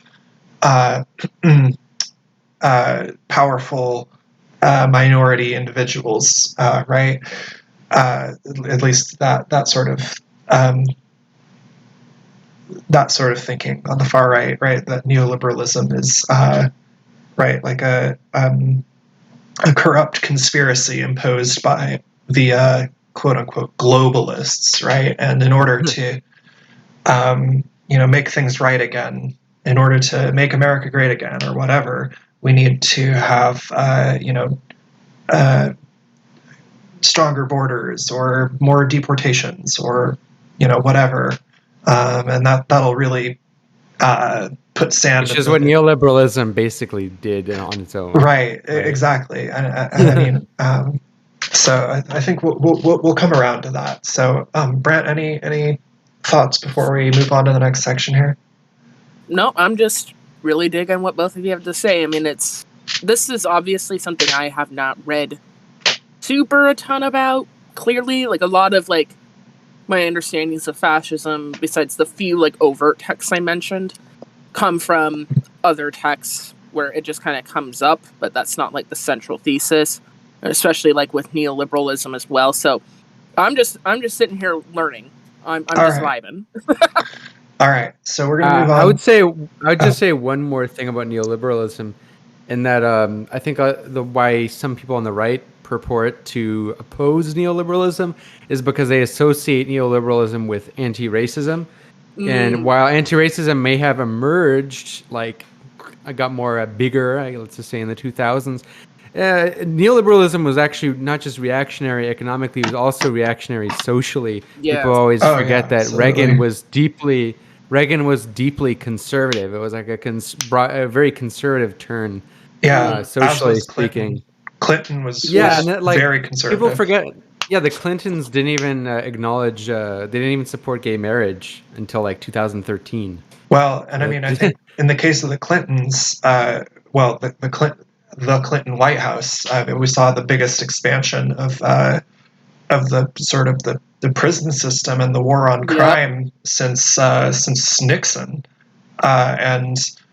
right, like the war on crime rhetoric, which of course we should recognize as deeply racist, was a bipartisan project, and I think it's correct to identify it as neoliberal. The other thing that, again, I want us to move on to the next section, but I just wanted to comment real quick, which is that I feel like what neoliberalism as an idea poses as a problem is this idea that it's distinct from capitalism as such, right? Because in almost every case, I find that if somebody is using neoliberalism in a sentence, unless they're sort of referring to a very specific, like, historical or ideological thing, for the most part, neoliberalism is just another word for capitalism. And that frequently people saying neoliberalism are, and again, this is not I just call it final form capitalism. Like, it's basically Super Saiyan Goku. God. This isn't even my final form. Yeah, well, I mean, if you think about it, that's kind of what it is. Like, it is distinguishable from other forms of capitalism but in the sense that it's just more of a perfected form of capitalism, perfected for the capitalist class. Yeah, in the sense that I think, and I agree with you insofar as I think it's like identifiable as a definite historical stage of capitalism, right? Like capitalism in the post 1970s world in the global north, right? Because usually when we're referring to neoliberalism, we're referring to something that is inherently, not totally, but to a degree, I think it's a very global north centric thing, particularly the US, UK neoliberalism. I think factors in on a much sort of higher level. Well, I mean, it started in Chile, technically, right? Well, sure, but I think just sort of like under arguably a fascist regime. Yeah, but I guess my point being is that we'll circle back to how sort of like social democrats, I think, talk about neoliberalism is to position it as well, certainly not necessarily like social democrats, but certainly like left liberals will refer to neoliberalism as like, okay, well, we can do capitalism, but neoliberalism is bad, and like talk about it which as left liberals. I'd say this is sort of like the Elizabeth Warren sort of Oh, brand. I think she is a neoliberal. Like I think Yeah, Liz Warren is, and like Bernie Sanders and Corbyn to me are like proper social democrats. Sure. Then you have of like maybe the Bernstein variety. And Yeah. then you have Liz Warren, I think, is like she's equivalent to like Angela Merkel, basically. Okay. Very, like ideologically, she's like the difference is social democrats will purport to support socialism or socialist ideas, but just have like a very watered down reformist view. Whereas like the social liberals, they have the same goals as the neoliberals, but just are a little bit believe in a greater role for the state. At least that's the way I see it. Like I kind of, I had John the Duncan on my podcast recently, who has a video about neoliberalism, and he's doing his dissertation on neoliberalism. And he kind of talked about like ordoliberalism and the difference between that neoliberalism, and they're not different. They're the same. They're both neoliberalism, just different strains, right? Sure. And I see people like those social liberals you're talking about. I see them as neoliberal, just of a kinder variety, so to speak. Yeah, I guess sort of. I'm maybe talking less about specific people and more about just sort of general brands of. I guess risk running into the territory of the making up a guy, right? But I see this from people, so I have to. I feel like I have to say something, which is this idea that like, okay, we have neoliberalism and that's bad, and if we can just like elect a bunch of social democratic politicians, that will cure the disease. We won't have neoliberalism anymore. That's sort of the effect that I'm driving at. Yeah, possibly. Yeah. I mean, I haven't actually heard someone like Elizabeth Warren use the word neoliberalism. Yeah, maybe that's usually not a good example. Yeah, well, it's like it's because I usually when I do hear people use the term neoliberalism, it's usually like social democrats, or like when I say proper social democrats. And to me, like a lot of even social democratic parties in Europe aren't really social democratic anymore. Like the SPD in Germany is really not social. They're kind of immersed into neoliberalism at this point. Same with the Portuguese Social Democratic Party. Whereas like, what we call democratic socialism now, I think is more like social democrats, and they'll oppose neoliberalism. And I think there is like a distinction to be made, right?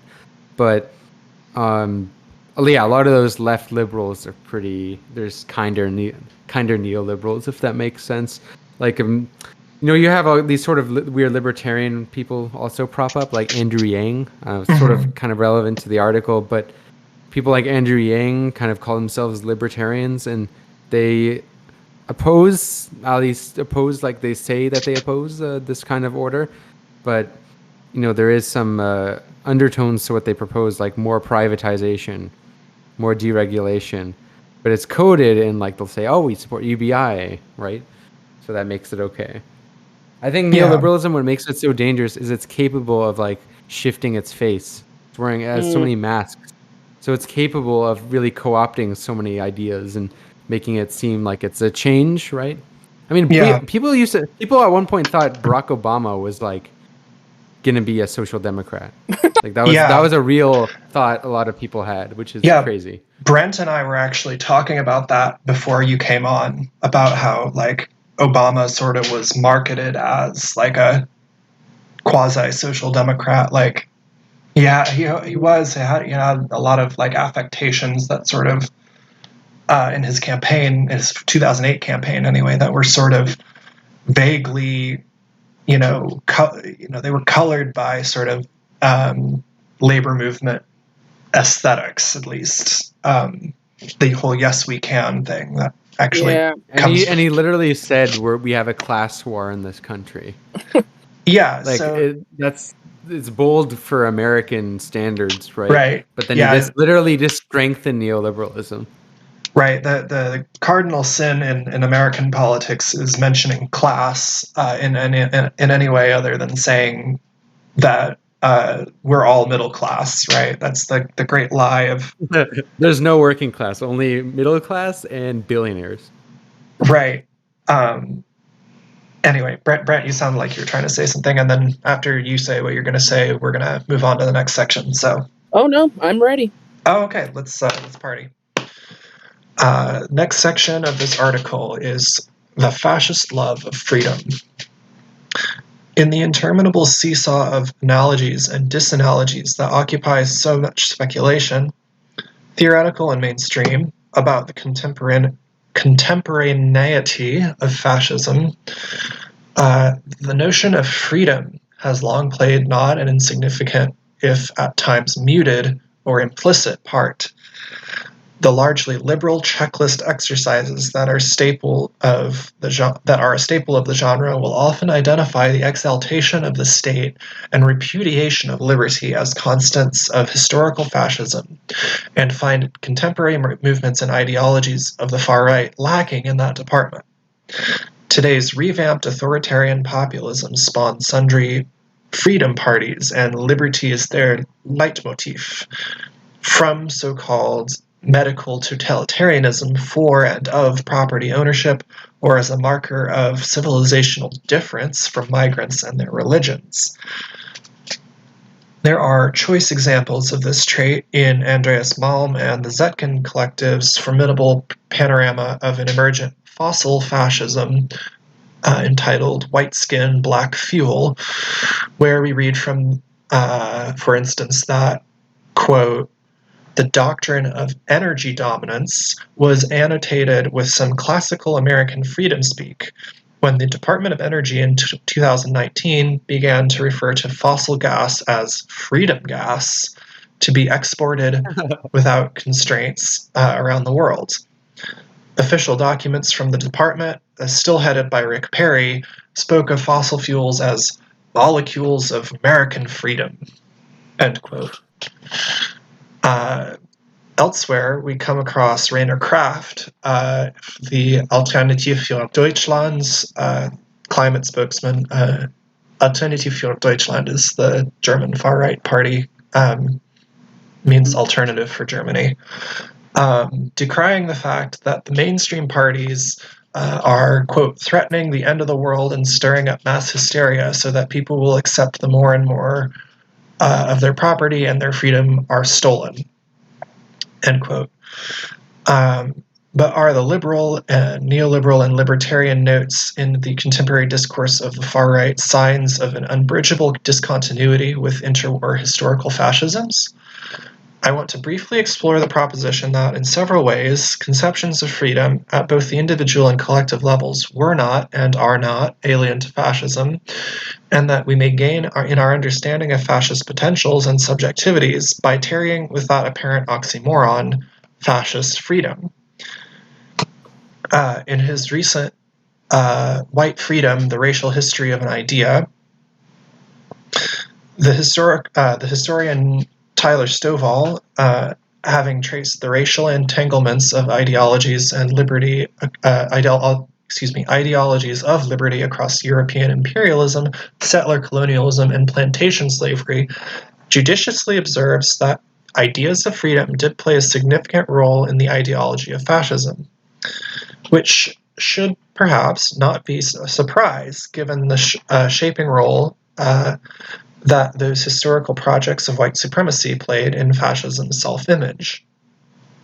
Writing in 1941 in the pages of the English language final volume of Studies in Philosophy and Social Science, the Journal of the Institute for Social Research in Exile, Herbert Marcuse would declare that, quote, under the terror that now threatens the world, the ideal constricts itself into one single and at the same time common issue.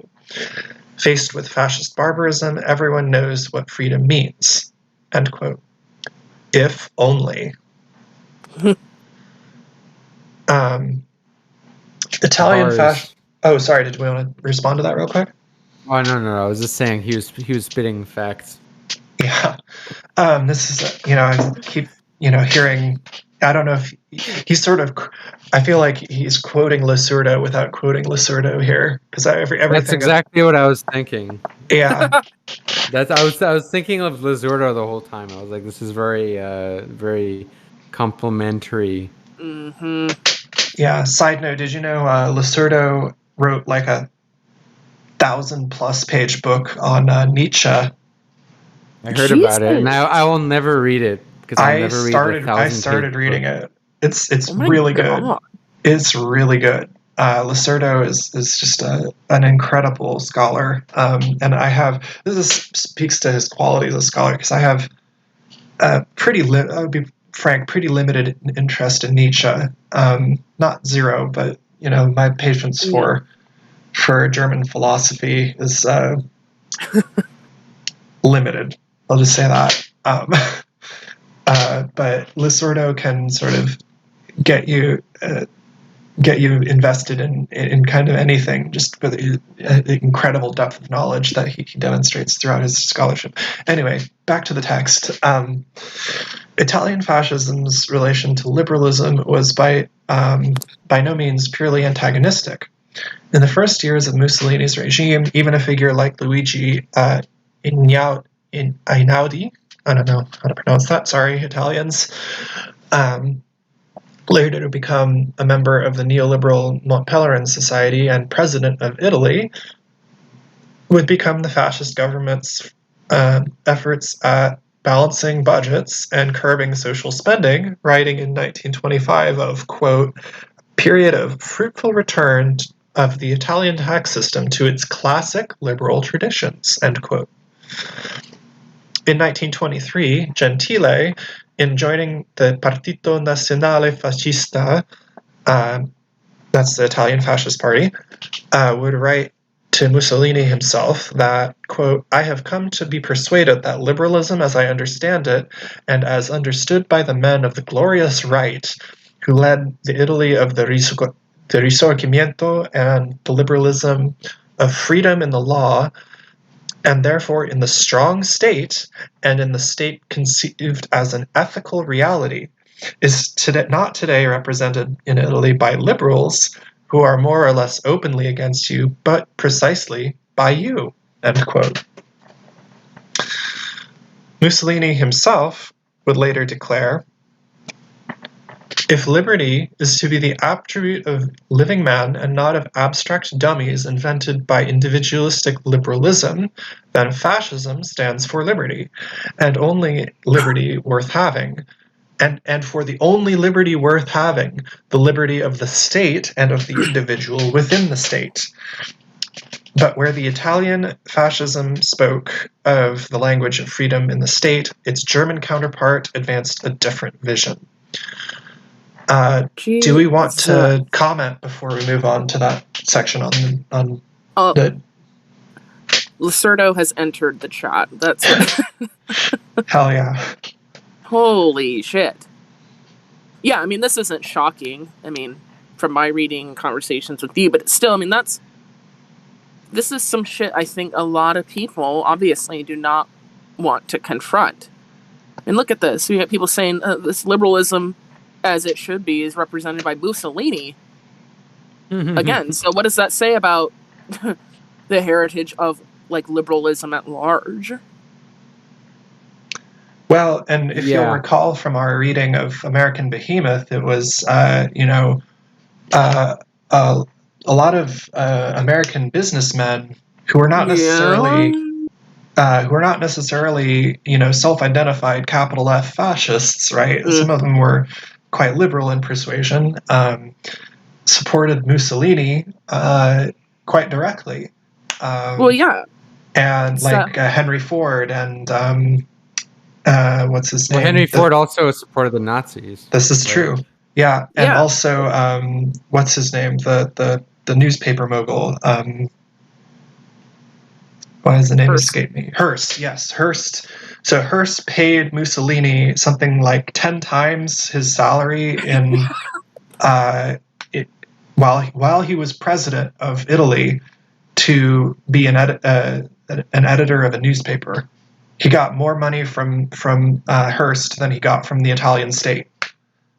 Yeah, and I feel like this, I don't know if this goes outside the scope of this particular paper, but, zooming out more, it just kind of shows that capital is much more compatible with something like fascism, and it is completely antagonistic to something like communism, which then I think just kind of highlights kind of this weirdness that is like horseshoe theory, right? Isn't that just bizarre? Yeah, I mean, it's obviously it's kind of it would make some liberals' brains explode because they often like to compare, Stalin's USSR to Nazi Germany or Mussolini's Italy, right? Instead of comparing more liberal doctrine to fascist doctrine. I mean, I would say it really ties to that question of liberty, right? Because if you read what he's writing about Mussolini kind of liking liberty, it can seem shocking if you still perceive that romantic idea of liberty being a sort of unalienable right of the individual to pursue whatever they want. Mm-hmm. But more so, like the economic purpose of the term liberty is very much grounded in private property rights, which naturally is like exclusive to a very small sect of the population. And I think you can find sort of anti-democratic tendencies within a lot of like liberal thinkers like John Locke, John Stuart Mill, even John Stuart Mill thinking like masses are too stupid to completely rule themselves, thinking that indigenous people just need to be civilized into democratic ideas or liberal ideas. I don't think he didn't even say democratic ideas; he said liberal ideas. So there's. I mean, and also think about just liberalism in general as the idea that everything can sort of there's an inseparable link between instrumental reason and fascism and liberalism, and this is something that Adorno and Marcuse identified very early on, which I'm sure Alberto Toscano was influenced by, because they kind of write about this idea, this propensity to commodify everything. They call it the dominance over nature, but part of it, one of the criticisms that, very racialized criticisms that John Locke gives of people like indigenous people is that they don't use their land to make like profits, right? And this comes from like a very ideological assumption that everything should be used as like an instrument for profits. And right. So that's there very early on, and liberalism and fascism is just the kind of extension of that, with just more hard power. So it makes a lot of sense, and that's why Adorno and Marcuse, who escaped Nazi Germany and they came to Italy, they knew obviously America was better in terms of liberal rights for better for whites than Nazi white Germany. But they weren't they called America totalitarian. They didn't come here and be like, oh, it's so great. They straight up called America totalitarian, and they said that the same thing that led to fascism in Nazi Germany is very much present in the United States, right? This sort of instrumental reason to commodify everything. So I mean, it's not that surprising. I would just say it's think of fascism and liberalism like two parents with the same goals. And the kid is basically being emotionally abused and exploited, and the fascism is just the parent who has who's just more willing to straight up beat the kid. Right. So good cop, bad cop of capitalist governments. Yeah. That's the thing. Is it's unfortunately, this isn't really that shocking once you understand literally everything you just said. I just wanted to point out, if we take kind of the liberal kind of story about what fascism is and what liberalism stands for, it's intentionally convoluted and confusing, when in reality they're quite connected, as you just said. So I don't want to repeat everything you just said, but yeah, it's gnarly, folks. It's really rough. All right. And also think about the way capitalism treats disabled people, still to this day, right? And that I think is heavily tied to the instrumental reason. And you'll see like liberalism. Let's take liberalism's perspective on immigrants, and let's just say for diversity, compared to fascism. You really only see liberals embrace immigration diversity when it suits their instrumental needs. Like in the case of let's have immigrants to do the fucking low paid work. Let's exploit immigrants to make our clothes, etc. Globalization is good when it's good for corporations, right? But it's there's still like a underlying racism and you see the same logic. It still exists. It's not like this logic ever went away, because whenever there isn't a certain group of the population who isn't quote unquote useful to capitalism, or like disabled people, right? Like disabled people. There's a great video I recommend from the YouTuber Prolocult, who I had out on my podcast. I love that guy. I love those guys. Incredible. Camps of Dependence, which is all about how specifically the UK government treats disabled people. It's pretty horrifying. And I think it's heavily related to that. You see, like fascists will just take a more overt. They'll say, "Oh, disabled people or whatever represent degeneracy," and in the case of Hitler, actually executed disabled people. But you have like in liberalism, they just kind of more suffocate them, deny them services and rights. Oh, you can't work like a quote unquote normal person. Okay, you should live a miserable life, right? I mean, at that point, that's basically kind of it's a form of it's murder eugenics. At that point. Yeah. It's the quiet, the so-called quiet part. Right. Brent or One Dime, do you want to pick up at the on the next page? Or excuse me, it's at the bottom, the last paragraph of I think this is page 6 in the document. I have a big microphone in my face, so I'm gonna have to like move it. I might fuck the audio quality, but okay. You're coming in fine. No, I'm moving it now. Okay. It's page 6. Yeah, bottom of page 6, last paragraph. Libre d'obéir.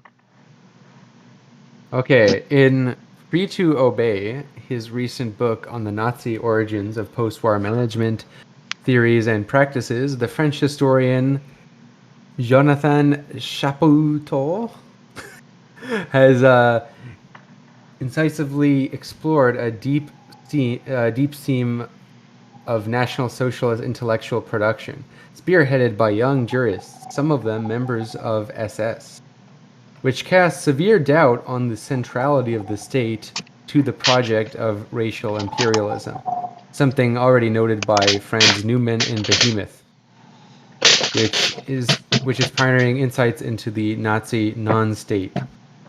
For the figures explored by, god damn that name, Chapoutot, the state was a counter-selective hindrance to a German freedom, understood as a kind of racial spontaneity capable of creating its own immanent right or law, and guiding the flexible, inventive, target-based performances that officers would carry out in freedom and autonomy of means. German freedom, an old leitmotif of German nationalism, harking back to a freedom of the forests opposed to dry, abstract, impersonal laws, is here the product of a sui generis racial withering away of the state that will herald a return to or original Germanic models of community beyond individualism, beyond the state, beyond modern sovereignty. As Chapoutot writes in The Law of Blood, according to German positive law, as it has existed before 1933, a person was said to be defined by his freedom. Laurens denounced this freedom as utterly abstract and negative because it was often presented as protecting the subject from the state and from others. Laurens asserted that freedom was concrete and positive. He argued that rather than being linked to a status, a notion rooted in a static understanding of the law, freedom was a question of position, that of the legal position of the individual who is no longer a person, but a concrete being member. Do you want me to go further? Yeah, let's read a little bit. Let's read that and on to the next page a little bit, and then we'll have some time to either switch readers or reflect a little bit. Okay. In a seemingly frivolous, if no less disturbing register, Deutsche Lebensraum, how do you pronounce that again? Liebessucht. Liebessucht, I think. The Z is pronounced Lebenssucht. like, yeah, TZ. Okay. The Nazi Nudist Movement's magazine argued staunchly that nudity in nature is not in any way immoral. Liberated from the shackles imposed on them by civilization and culture, humans could experience freedom and health in all the places nature had to offer. Do we want to? Big one after. So up to you to take a little breaky. Oh, okay. Actually, there's some stuff about the USSR in the next section. All right. Do we want to take a reflection time, or do we want to? Brent, how do you feel? Do you want to comment, or do you want to just kind of keep cruising? Oh, and keep going. All right. Do you mind reading? Sure. We're at the first paragraph at the top of page 8 here. And that's this deliberate retrograde. Yes. So it was compatible with an overcoming of bureaucratic principles of administration in the direction of a fully managerial conception of the exercise of power and of violence. As Chapoutot remarked in a recent interview, quote, "The National Socialists at least pretended that those people who implemented their ideas were free in their work." Here again, we see the image that is essential to Nazi ideology. We Germans are free. Over in the East, in the USSR, that's Asia, lived subhumans that were ruled by Jews with a whip. We Germanic people are different. We are free. When one of the main Nazi juridical and organizational intellectuals, Reinhard Hohn, came to play such a prominent role in the business ideology of the post-war period, the shift was not so drastic. Quote, Hohn had the advantage of proposing a management theory with the Harzburg model that was adapted to the spirit of the times. His ideas dominated the German space. We are free as producers just as we are free as voters or as consumers.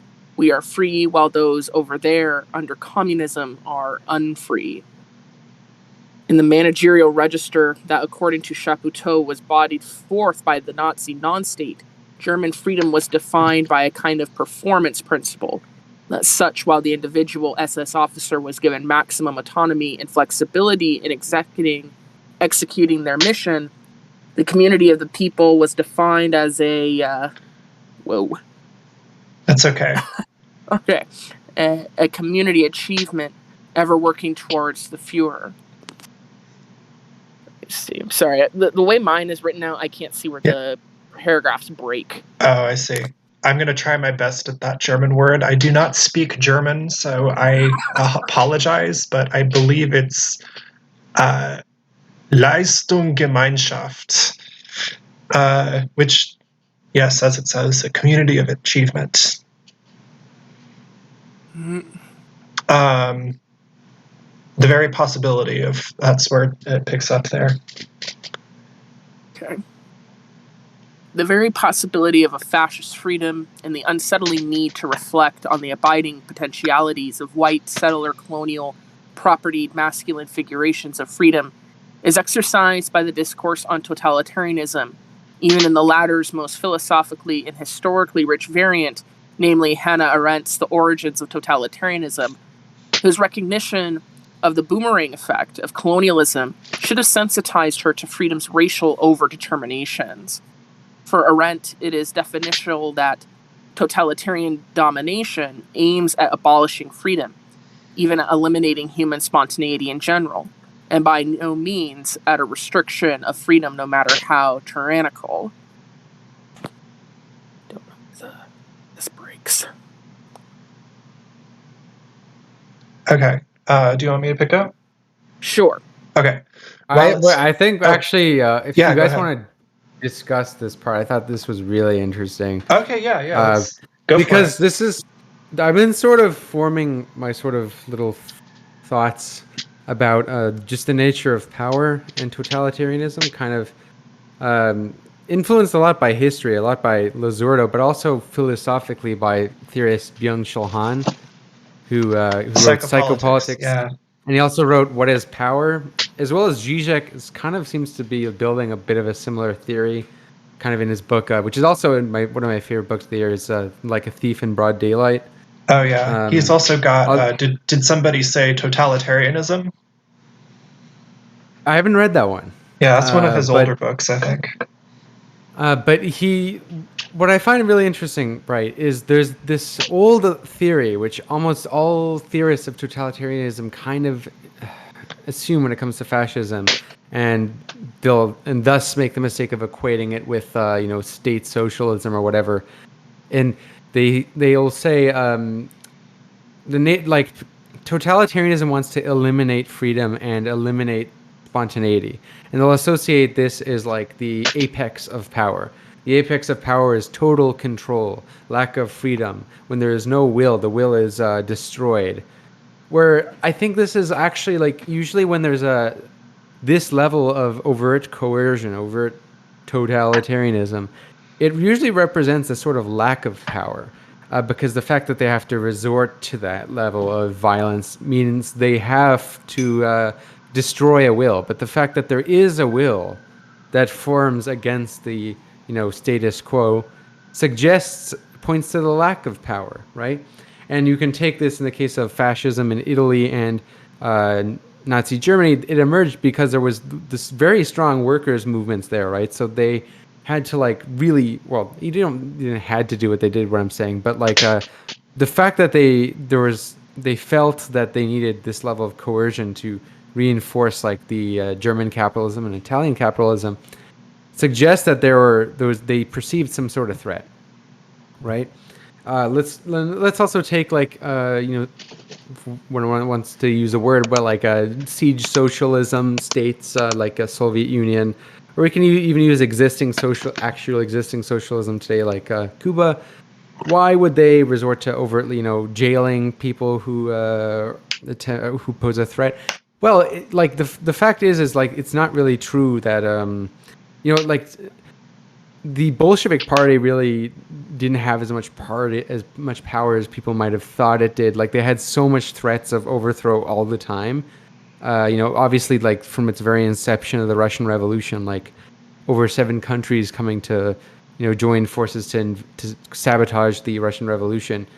That in itself, there's always this paranoia that exists in the Soviet Union as a result of that. So the fact that they built up this strong state apparatus for that, and also to combat Nazi Germany, is because they perceive their own lack of power.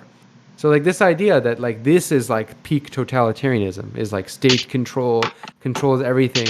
A lot of anarchists and left communists still think this way. Guy Debord, I think that's the biggest weakness in Society of the Spectacle, is he sees the spectacle as very centralized, very top down, and you see this strain of thinking in general that it inhibits freedom, it's coercion.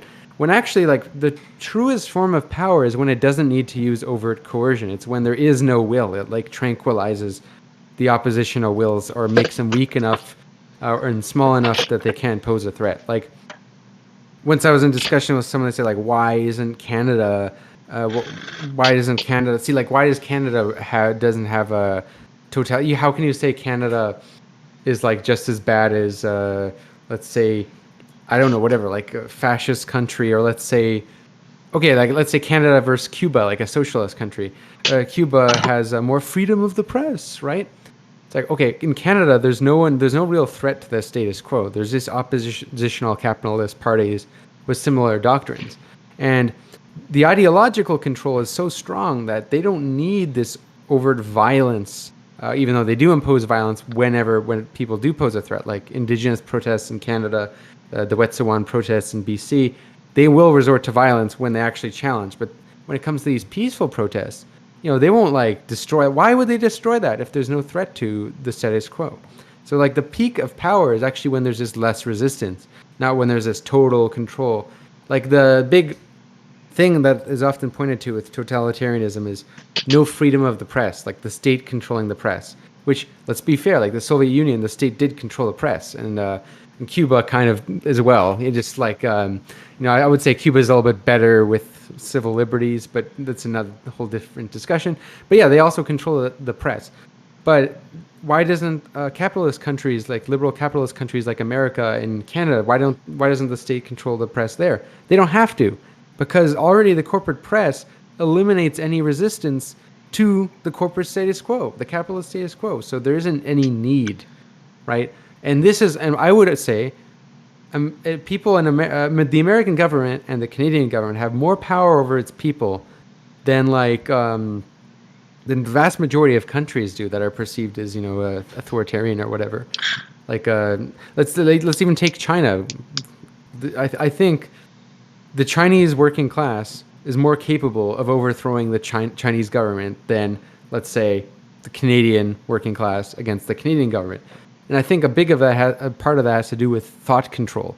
If you ideologically brainwash a population so thoroughly, the will of the masters is already in the will of what could be the opposition. So there is no big opposition.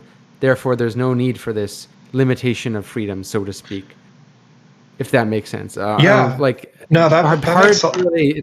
a hard thing to tie together, but no, I think those are all points really well made. I was Brant, do you want to jump in there? I feel like there's so many things that I think that your familiarity with sort of the Black radical tradition could really help us flesh out here, if that's something that you'd like to contribute.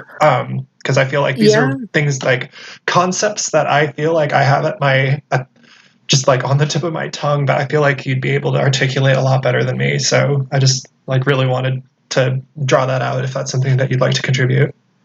Yeah, there's one particular point I would like to really go in on at least a little bit is what Tony was saying about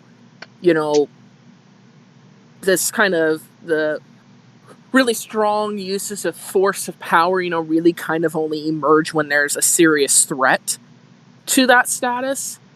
And it makes me think of this one text that I'm still working through because it is a little tough, I will say. But I think it's very, very important kind of getting to this point is Dylan Rodriguez's text, White Reconstruction. Its subtitle is Domestic Warfare and the Logics of Genocide. And so he has a lot of like theses going on in this text, but one of them he talks about is kind of like in times of perceived peace, or, like, for instance, if Trump represents turmoil, then Biden, by this kind of logic, represents, kind of a back to normal, a back to business. He kind of argues that it is in those particular times where the very, like, kind of fascistic, genocidal, whatever you want to call it, types of institutions and apparatuses actually become much more consolidated. And we can see this, for instance, on a small scale, kind of this liberal resistance trademark, that was really quite loud during the Trump years, has since fallen asleep at the wheel now that Biden is in power. So there's there's this kind of perception of, oh, well, there's no threats to our livelihood now that Orange Man is out. However, as Rodriguez points out, no, this is at the time when all those things become kind of thoroughly established, normalized, and more powerful. So it might be a little bit of a difference in terms of if these apparatuses feel that they have more power or whatever you want to say. But I do agree with this notion of, the real kind of when the animal is put back in a corner is when it really will lash out at you. Yeah, because, I went to Women's March. Ain't nobody down there at Women's March. Nobody did anything. But the night before, and this was years ago, police were out there shooting at kids with a BLM protest. Mm-hmm. Right? So there's instances of that. So sorry, I'm not very articulate, people. I'm on a lot of medication that kind of makes it hard for me to... No, Brent, you're being incredibly lucid. I totally got what you're saying, for sure. Yeah. okay. I mean, don't sweat. there's something that really, I'm going to be honest, I'm not a big protest guy. And it's because the vast majority of protests in my country always end up being these very like lukewarm, peaceful protests. A to B march. I feel like are very symbolic.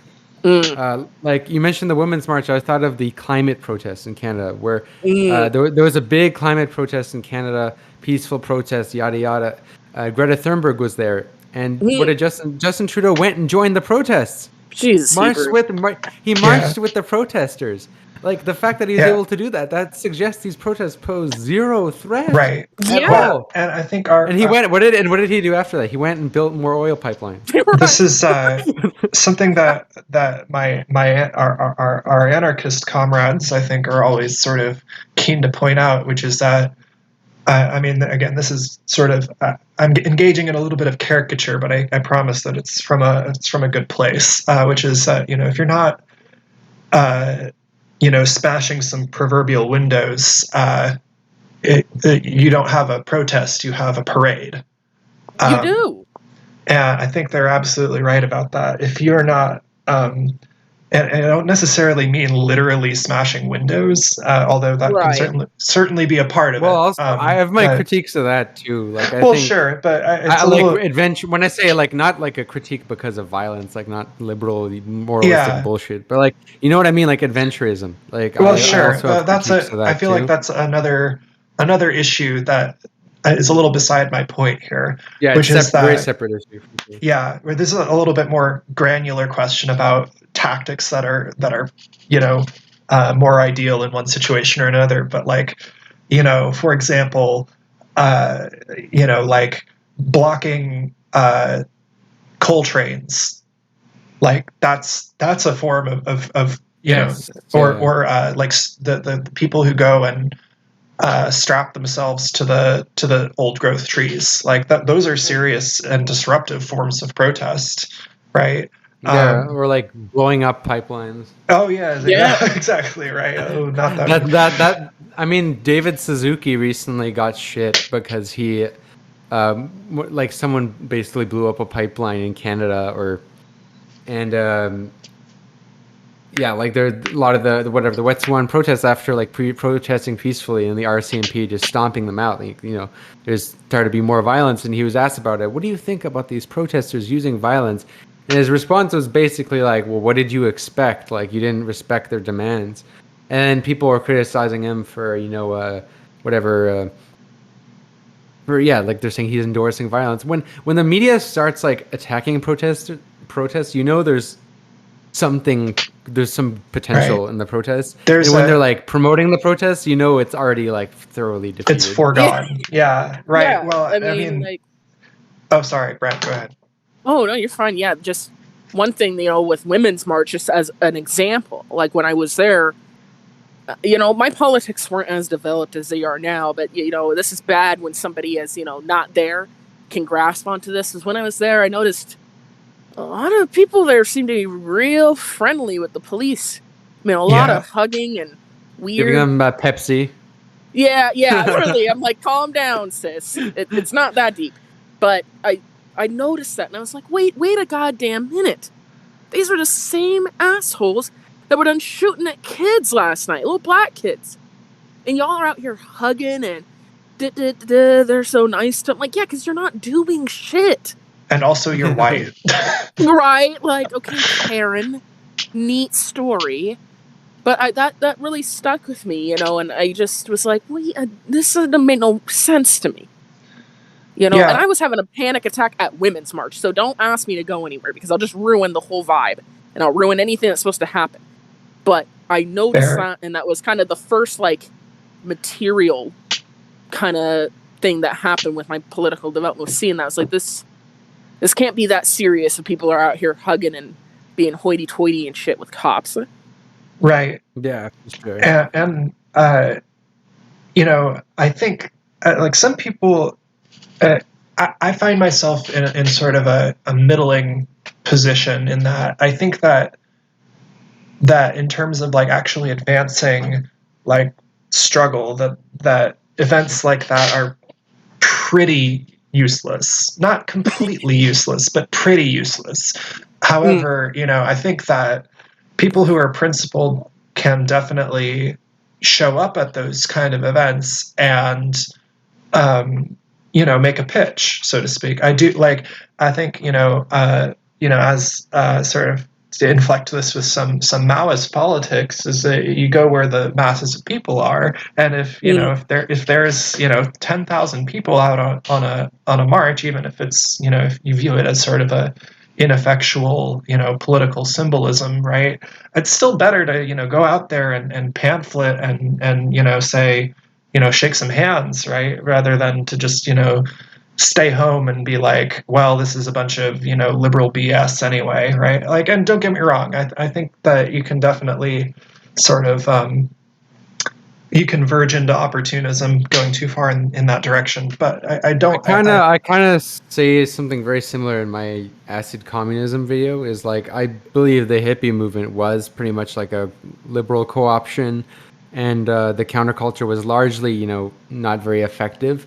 But like one of the mistakes the Marxists made, the Marxist parties, especially in France and Britain, they really didn't make a big effort to kind of like reach out to these people, Right. and kind of integrate, like bring a socialist politics kind of because like I think a big part is like all these people were perceived not to be like the proletariat or whatever. Sure, right. These are bourgeois traditional students, idea of the proletariat. Yeah, even though that's not exactly true. Like there was a lot of students, but there were a lot of working class people there. But sure, they just weren't like factory workers, Yeah, so, which is like this mostly kind of stodgy, conservative version of interpretation of Marxism that had predominated in a lot of the Western Marxist parties in the post-war years, which led the CPUSA, for example, an increasingly sort of tailist liberal direction. And the same thing is, I mean, the most obvious case, right, which everyone talks about, is the PCF in France, where they basically said, well, this, the May 68 movement is, anarchist adventurism and, petty bourgeois in character, and which is, for one thing, just wrong. They were just wrong about that. It had support of students and workers, and they scared the absolute bejesus out of the French ruling class, even if only for a minute, but still. Fled the country. Yeah, exactly. The president literally fled the country. So like that was a threat, right? Especially in France, but even like in America, where it wasn't like, I mean, it was even a threat in America to an extent, because why would they do the war on drugs, right? Like that's a big way to target the hippies. I mean, the fact that they were able, like the Nixon was elected, and be able to like rally up this paranoia and kind of increase the state apparatus. It was like there was a potential threat, and I mean, even though it might not always start out as socialist is intended, like you said, we should be reaching out to these people. That's really important. And I just wanted to sort of pick up on some things that Brent said, and that this section of the article made me think of, and kind of relate it to our previous research on American fascism, which is that one of the reasons that I think it's difficult to analyze fascist movements and like sort of corner the idea of fascism in this really concrete way in the United States with regard to it being, racial capitalism and a settler colony and all of the above, is that there is this sort of very permeable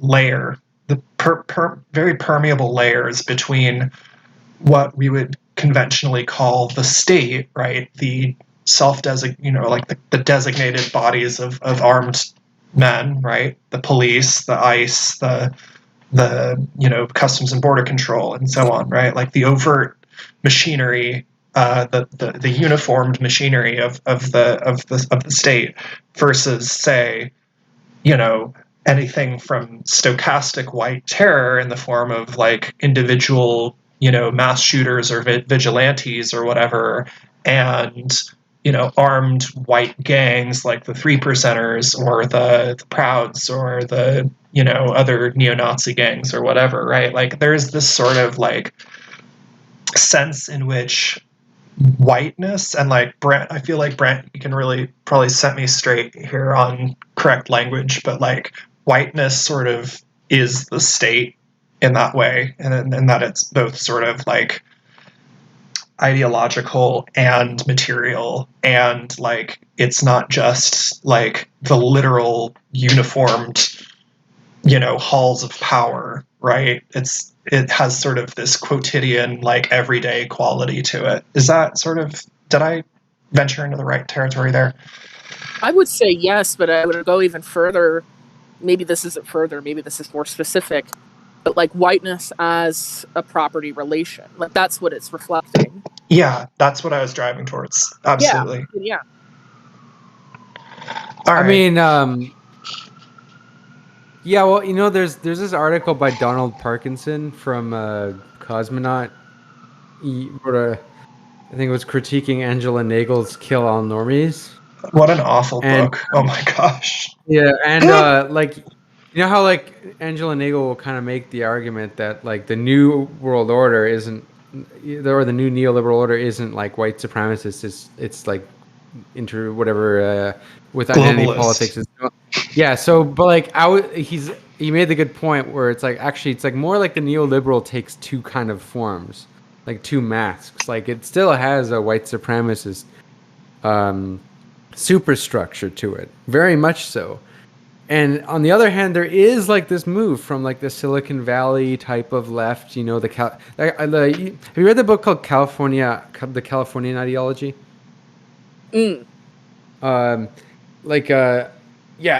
like there is also this other move to like a sort of global capitalism that is, at least appears to be, indifferent to race, right? And they're kind of both sides of the capitalist structure that kind of, I think, work within they manifest themselves also in the party. Like you'll have like Kamala Harris is being really pushed hard to be like this new face of the American order, like the first women president, and she's also African American. Here, this is progress, right? But obviously, this is more so less of like a way to move away from white supremacy, but sort of to like cover it. It's like it's covering it in a different wrapping. Does that make sense?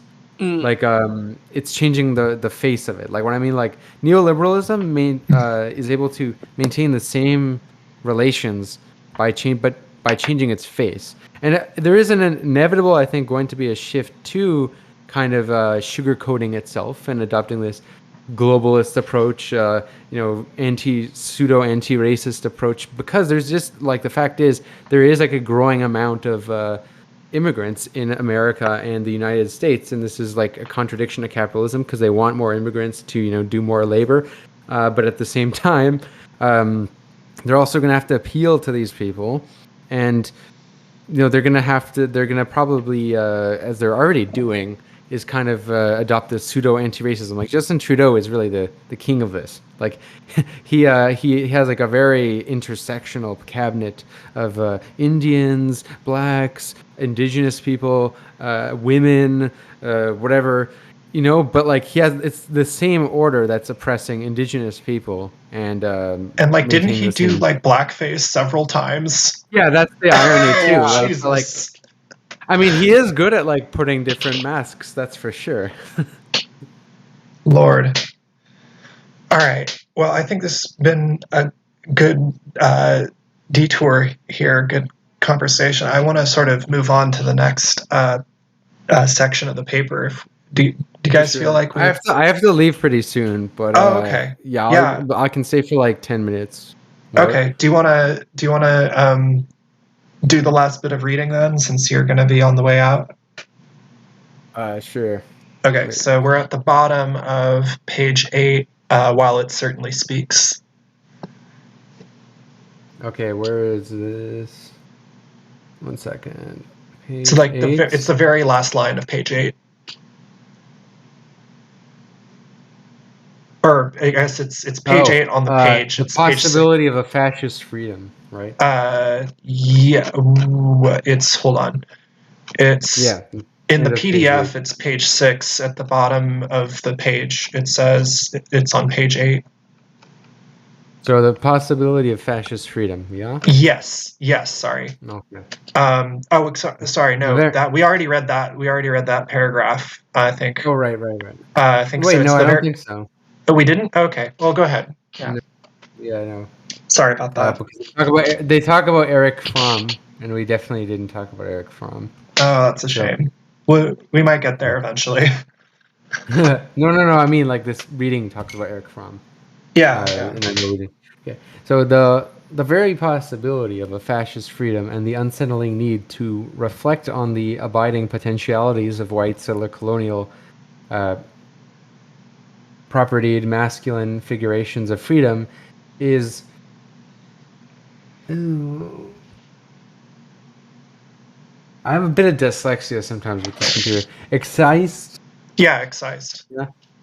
By the, almost I thought it said exercised, by the discourse on totalitarianism, even in the latter's most philosophically and historically rich variant, namely Hannah Arendt's The Origins of Totalitarianism, whose recognition of the boomerang effect of colonialism should... Oh, we did read this. Yeah, we did.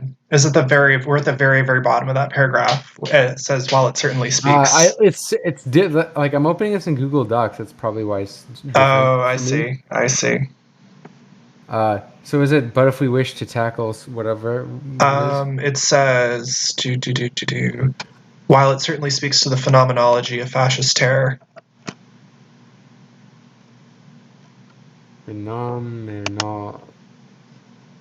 Oh, okay. Oh, Jesus. I thought it was a new paragraph. Yeah. Oh, it kind of looks like it might be. While it certainly speaks to the phenomenology of fascist terror, of the concentration and extermination camp, Arendt's notion that totalitarianism, in its logical compulsion and obliteration of the space for human movement and interaction, is the enemy of spontaneity, of that natal capacity to make a new beginning, understood as the very source of freedom, is perhaps too comforting. It exempts us from facing the spontaneities and enjoyments that fascism offers to its managers, militants, or minions. If freedom as an inner capacity of a man is identical with the capacity to begin, just as freedom as a political reality is identical with a space of movement between men, as Arendt suggests, are we sure that fascism is purely and simply freedom's other? Arendt herself introduces some doubts when she declares, perceptively, that it is this freedom from the content of their own ideologies which characterizes the highest rank of the totalitarian hierarchy. I'll read the quote as well. But if we wish to tackle the twisted nexus of freedom and fascism, we will probably have to probe further into the latter's psychic life. In this regard, it is perhaps telling that an effort to depict the psychology of Nazism as the variable apotheosis of a centuries-long escape from freedom in Erich Fromm's wartime book also contains a reflection on what appears to be a very contemporary psychosocial type, the authoritarian rebel. For Fromm, such rebels look like persons who, on the basis of their inner strength and integrity, fight those forces that block their freedom and independence. However, the authoritarian character's fight against authority is essentially defense. It is an attempt to assert himself and to overcome his own feeling of powerlessness by fighting authority, although the longing for submission remains present, whether consciously or unconsciously. The authoritarian character is never a revolutionary. I should like to call him a rebel. There are many individuals and political movements that are puzzling to the superficial observer, because of what seems to be an inexplicable change from radicalism to extreme authoritarianism. Psychologically, these people are the typical rebels. The authoritarian character loves those conditions that limit human freedom. He loves being submitted to fate. Oh, and there's one more line, might as well. Yeah. Is the fascist love of freedom simply a detour on the way to submission? What around the same time Marcuse called not freedom but acquiescent license. This is a question that I think anti-fascist theory still needs to mediate, not least as a step in the clarification of its own philosophy of liberation. Yeah, thank you. Since you have to go soon, I would love to. Yeah, feel free to also like plug yourself. I absolutely welcome anybody who comes on my show to plug yourself, tell my audience where they can find you and all that. But feel free to sort of make some concluding comments too if you'd like to share any thoughts that you had from reading this article. I mean, I'll probably actually read the rest of it at some point because I'm kind of aware of this author when I was actually looking at grad programs a while back. And he has a lot of writing on fanaticism, kind of critiquing the idea that fanaticism is inherently bad or inherently, people like to say fanaticism on the left and on the right. It's all bad, whatever, yada, yada. Extremism. Yeah, whereas like fanaticism, he argues in another article read a while ago, is like the sort of basis of politics. Like the basis of all politics is kind of fanaticism. Like all big changes to status quo. There are groups like, I mean, to think about it, like to join a communist organization, you have to be somewhat of a fanatic. But is that a bad thing? Like I'm a fanatic, or like black liberation movements are fanatics, but is that a bad thing? Like, is fanaticism a bad thing? Like, it could just be characterized as like an extreme passion, It's not always a bad thing. And he kind of critiques this liberal idea that there's a lot of currents in liberalism that are very critical of the passions, so to speak, and like the passions of the masses, including Arendt herself. But yeah, like regarding this article, I think it is interesting that it's not really fair to say that like fascism is inherently like anti-freedom. I mean, they just have their own variety of what that is, and it's actually interestingly kind of close to what liberals originally perceived as freedom and liberty and whatnot. So it's like this idea that fascism is inherently, it's more like freedom for who, right? Yeah, that's what. Yeah. So like they like believe in freedom, said, but for freedom is. Oh, sorry. Yeah, Lenin said freedom. Oh, no, go say that. That's a good quote. Yeah, no, it's freedom. Lenin says freedom is always concrete. Freedom for whom? Freedom to do what?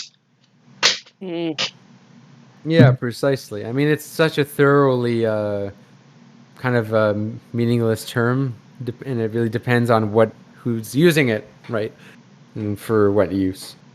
So, like, I mean, it's also like I think that Lenin quote you said. I think he said it regards to democracy. Yeah. Like democracy. Just for liberals, I mean, it's democracy for who? It's democracy for capitalists, right? So I mean, like, yeah, but so like I would say this article doesn't surprise me. I guess probably because we all read Lizardo. Yeah, but it's certainly complementary to it. Like, if I were to actually, at some point, I want to make a sort of little documentary on liberalism and slavery. Yeah, and use Lizardo's book kind of like as a big source. Like this could be a complementary source to that. It's definitely interesting because there's some really shitty YouTubers out there who have this like very liberal conception of like progress, and everything that is like perceived to be illiberal in their definition is bad. There's this terrible YouTuber called Kraut. Have you ever heard of him? I don't think so. No. Well, like I watched their video. I think it's him. Yeah, I watched his video on Japan, on like Imperial Japan. I was expecting to get like, interesting analysis of Imperial Japan, which could be categorized as fascist.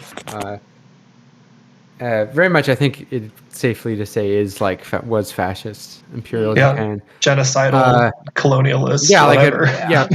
It pretty much had like a Japanese supremacy and saw like Koreans and Chinese as like subhumans. So yeah, it's pretty much fascist.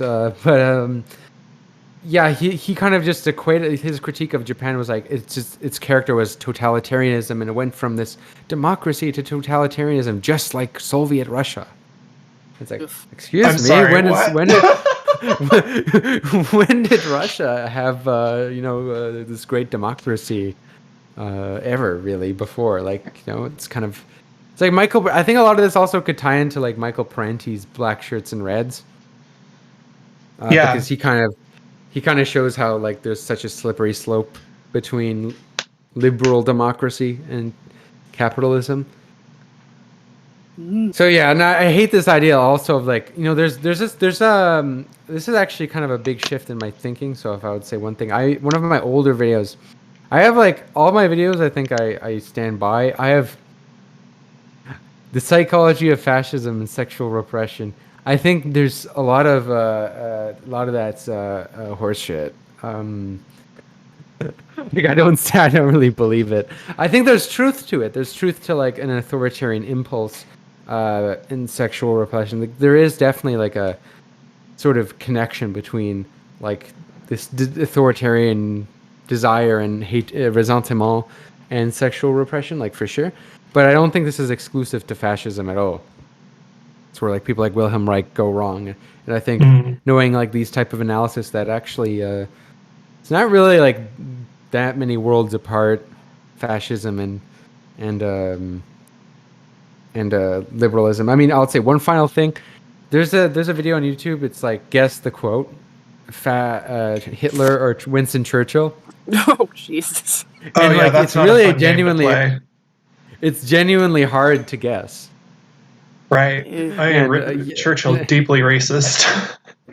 Yeah, exactly. I mean, and also like Wilt Chamberlain before him also like pretty much forced Czechoslovakia to collaborate with the Nazis, to give in to the Nazis' demands, or else they would like liquidate their assets in England or of Czech businesses. And that's like the early on collusion between Britain and their enabling of Nazi Germany.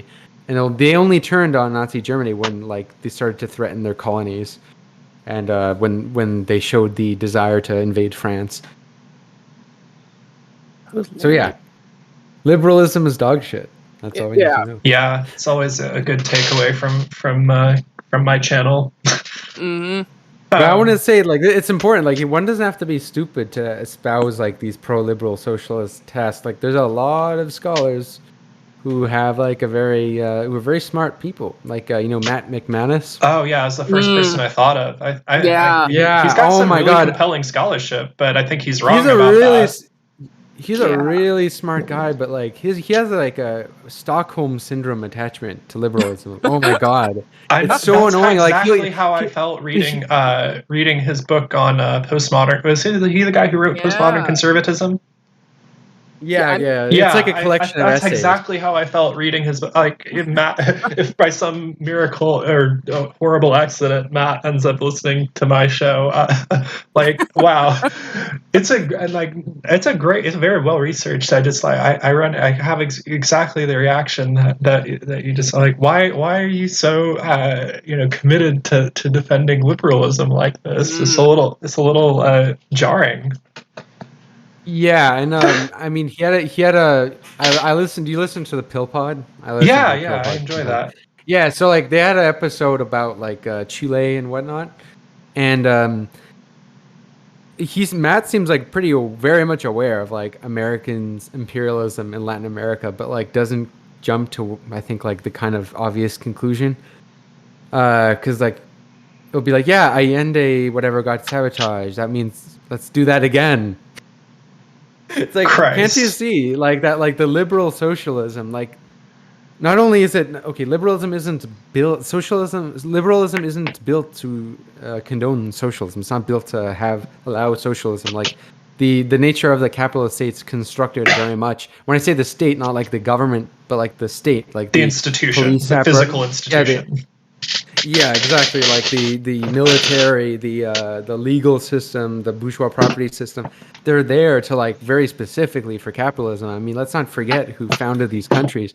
Like, when I say these countries, quote unquote, like the United States, right? It's literally like the richest settlers. Mm-hmm.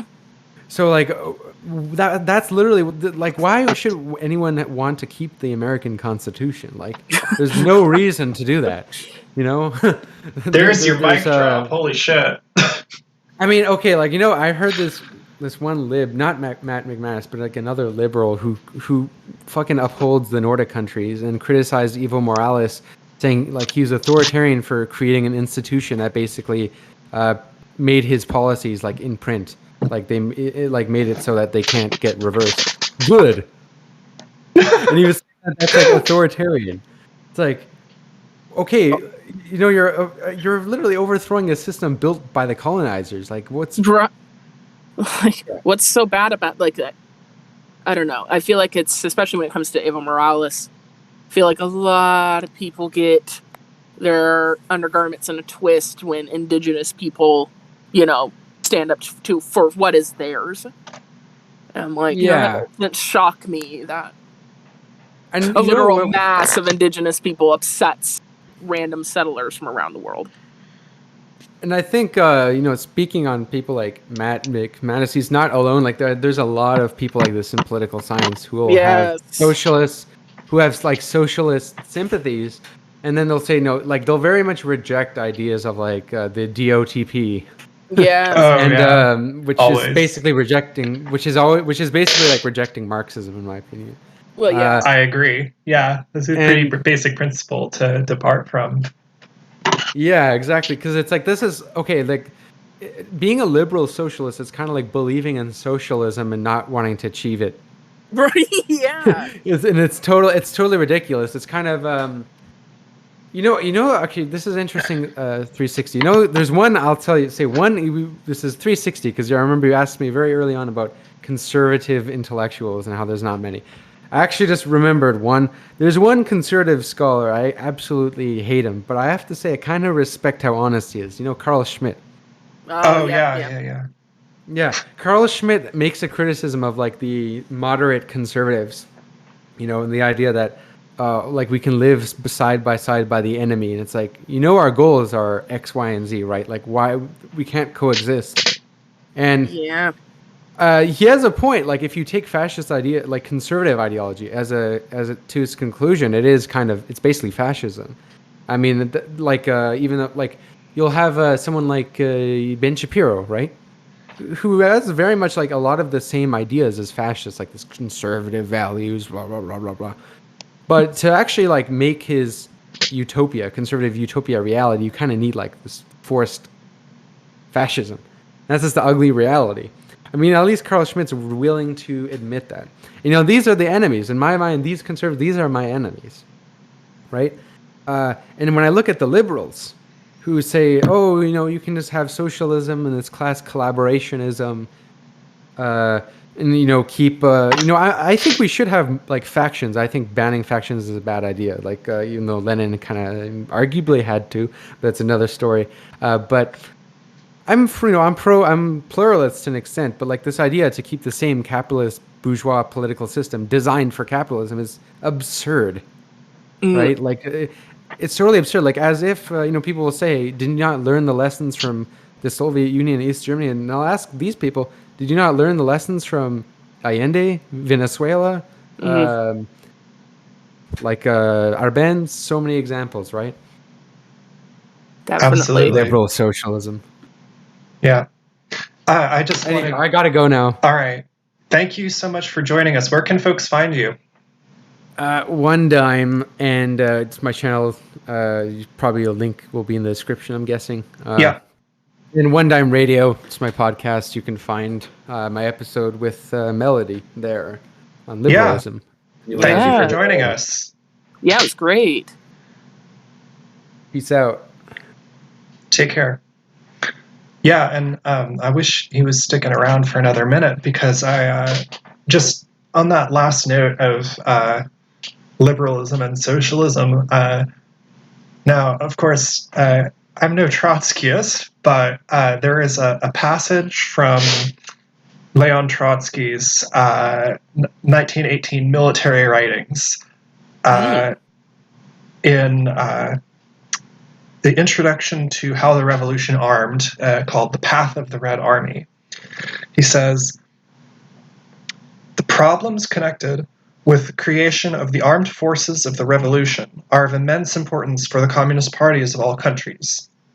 Disregard of these problems, or even worse, a negative attitude towards them, hidden behind a humanitarian pacifist phraseology, is really criminal. Arguments to the effect that all violence, including revolutionary violence, is evil, and that communists therefore ought not to engage in the glorification of armed struggle and the revolutionary army, amount to a philosophy worthy of the Quakers and the old maids of the Salvation Army. Permitting such propaganda in a communist party is like permitting Tolstoyan propaganda in the garrison of a besieged fortress. He who desires the ends must desire the means. The means for emancipating the working class people is revolutionary violence. From the moment of the conquest of power, revolutionary violence takes the form of an organized army.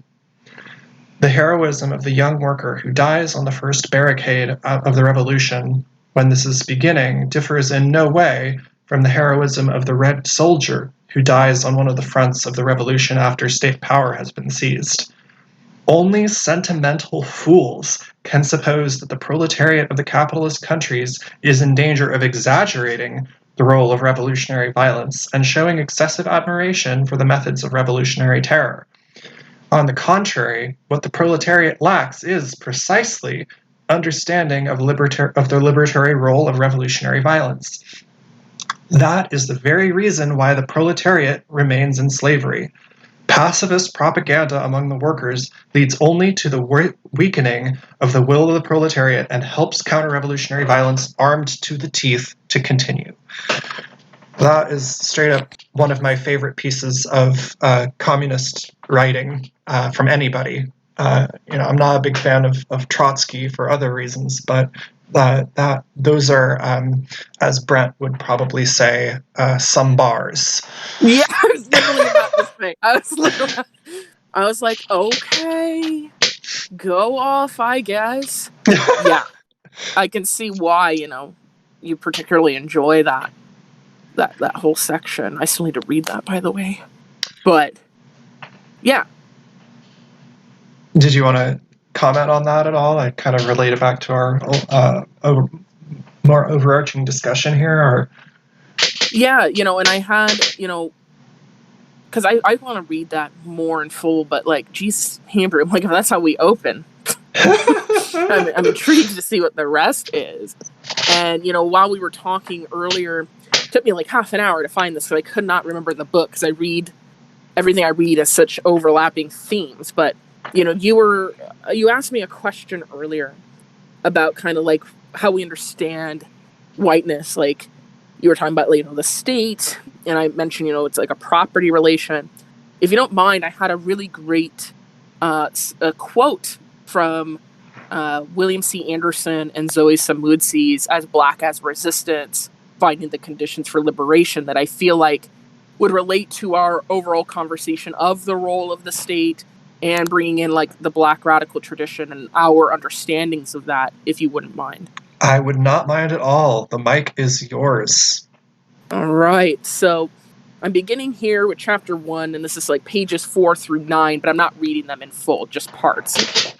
So they write here, Black people entered this settler colony through transatlantic kidnapping, chattel trade, being bought and sold as property, and forced servitude.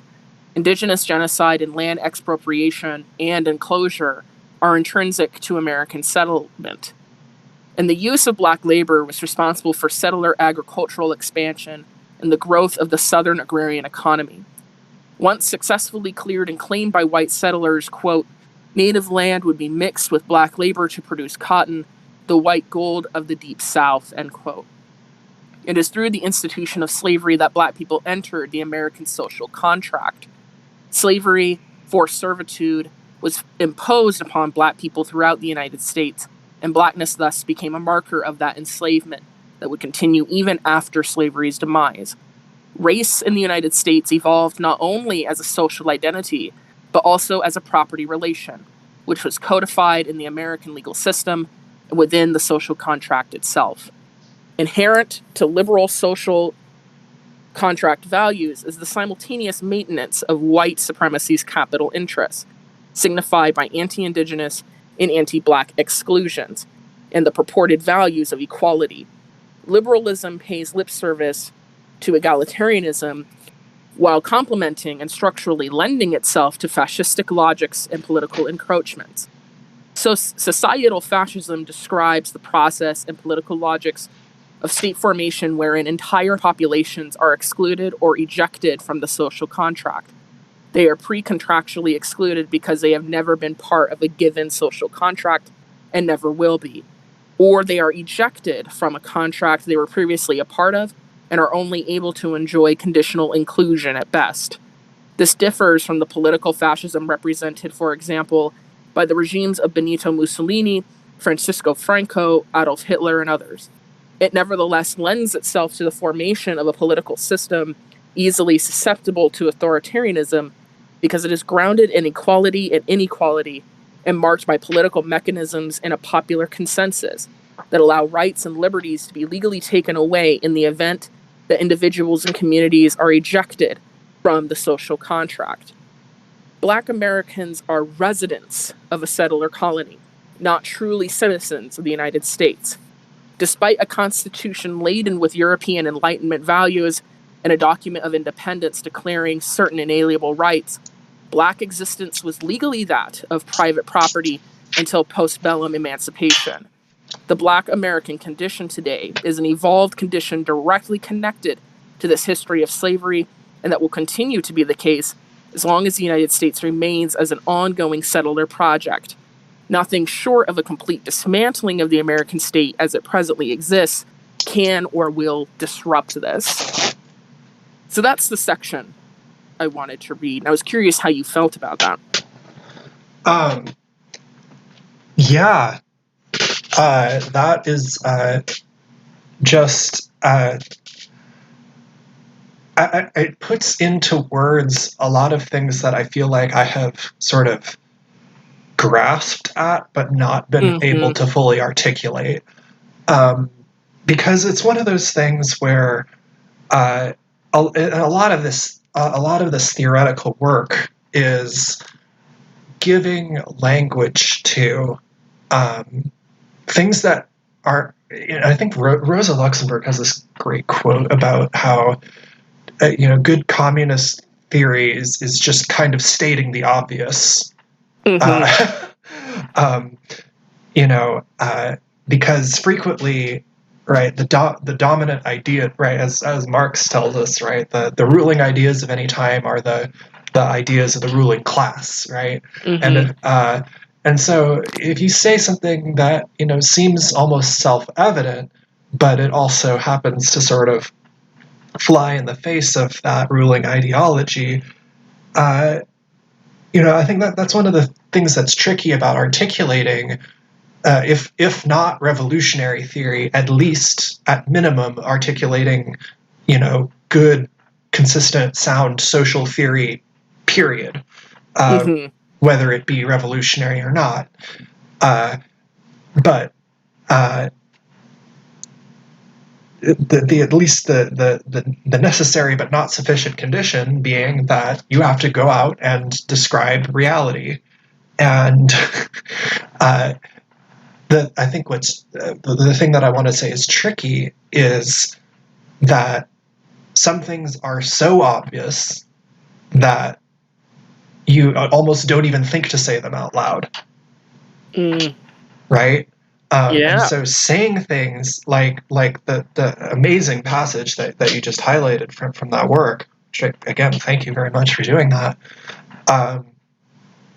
like, one of the things that struck me about it is that, you know, and this varies, because some revolutionary theory is like, does really hit you like a bolt of lightning, but some of it is like, I'd say probably like the first time I ever read The State and Revolution, like that hit me like a bolt of lightning, right?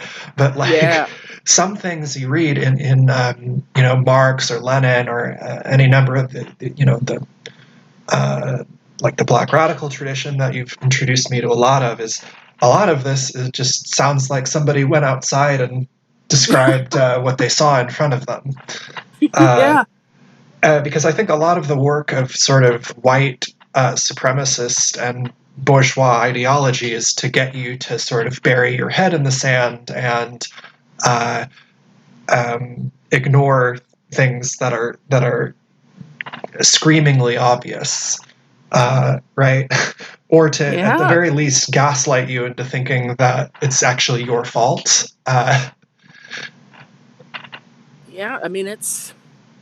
that's coming from, you know, a white person saying this. So imagine like the type of methods of colonization that take place for someone such as myself. And, you know, Tony had mentioned earlier kind of like these particular types you see in, say, like a political science department. Well, I know, unfortunately, all too well. And I felt, you know, within myself getting that education, I was like, you know, something ain't right here. The math isn't mathing right. And it's kind of like I needed that kind of obviousness, that something like as black as resistance, to be stated. Because, I mean, look at how cunningly and cleverly that the obvious is obfuscated, right? You're led to believe something completely different. And the fact that a lot of these people telling you this have completely bought into these myths and lies and utter deception themselves, it's not quite, you know, as easy to decipher in the beginning. Right. And it's freaky how, you know, how you can just totally go, you know, hunky-dory with all this bullshit. And it's kind of like somebody just gotta put a flashlight in your eye for a second, and it's like you can't unsee it then. Yeah, and like I think this is again, I wanted to eventually turn the conversation towards this book because I knew that we would be talking kind of. I sort of started this stream out with the intention of having it be sort of a year-in review, and of course, you know, all of these topics, all of these themes that we've been interrogating today have related to the nature of the state. And so the book that I wanted to talk about, which I think is very important for the political moment that we're living in right now, is Policing a Class Society by Sidney Herring. And it is, now I could be wrong, but I believe it's the only major explicitly Marxist analysis of the American policing system. Now, I could be wrong about that. I would be very happy if somebody in the chat or in the comments, if you want to correct me, I would very much like to be proven wrong about that. But so Herring in this book is talking very specifically about not sort of this like actually like abstract transhistorical notion of what police are, but actually a very historical materialist analysis of how the police, as we know them today, really did not exist until the latter half of the 19th century in the United States. And he is, of course, we're familiar with the narrative of police in the American South developing out of, for example, the slave patrols, right? And sort of deputizing them into sort of official state uniform. So Herring is not focused on that as an institution, although he does mention it. It's just not the focus of this book. He is talking primarily about the development of policing in the northern cities, particularly in Buffalo, Minneapolis, and one other one. Excuse me. Buffalo, Milwaukee, and yeah, he talks about several major industrial areas in what we would now call the Midwest and the Northeast. So he talks about how these institutions that we know today of heavily militarized, regimented, ranked and so on, police departments in urban centers really did not exist until the dawn of manufacturing and the emergence of an urban proletariat, which was only marginally black in these cities. The primary divisions among these workers were between different immigrant communities, specifically white, what we now would call white immigrants, but were then sort of still being in the process of being subjectivated as whites, and we've talked about that before in some of our conversations, right? But so he talks about like divisions between Polish and Hungarian and Irish and so on workers in these industrial centers, and how really the role of police in this era is defined not by crime prevention, so-called, but really a majority of the arrests going on in this era were for what they would call quality of life violations. So things like public drunkenness and if you're a Pole and you're hanging out a little bit too close to the Italian side of town, for example, you might get harassed by the cops. So it was very the segregation element that we will definitely recognize in, like, for example, the Jim Crow South has this sort of other resonance in these industrial northern cities, with the police being used as sort of the physical force to keep different layers of poor and working class whites, well, again, white being a relative term, segregated from each other, and largely not being used for, investigating murders or whatever you see on your CSI shows, but primarily for harassing people for basically just having leisure time, and furthermore, of course, for breaking strikes. So yeah, this book, I think, is really necessary for understanding how the police work as an institution, and that they did not, and I guess, like, for I think for people who maybe call themselves, and I know this term is contested as well, and it's got liberal appropriations and so on, but abolitionists, effectively, I think Brent can probably put much better language to this than I can, but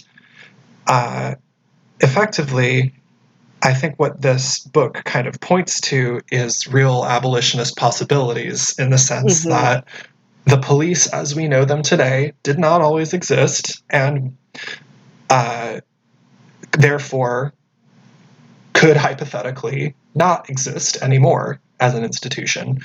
And that furthermore, we are really given insight into why they came into existence, not simply, right, like these transhistorical principles that defenders of police tend to hold up, like law and order, or well, without the police, who will you call to stop a robbery or whatever, right? And let's just, again, we know that stuff is baloney, but let's just take it on faith that they mean what they say.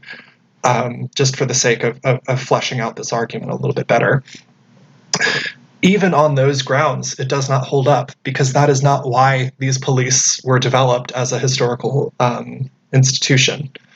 They were created with the pretty express purpose of, dividing, really physically dividing working class people, and literally, enforcing segregation of different immigrant communities.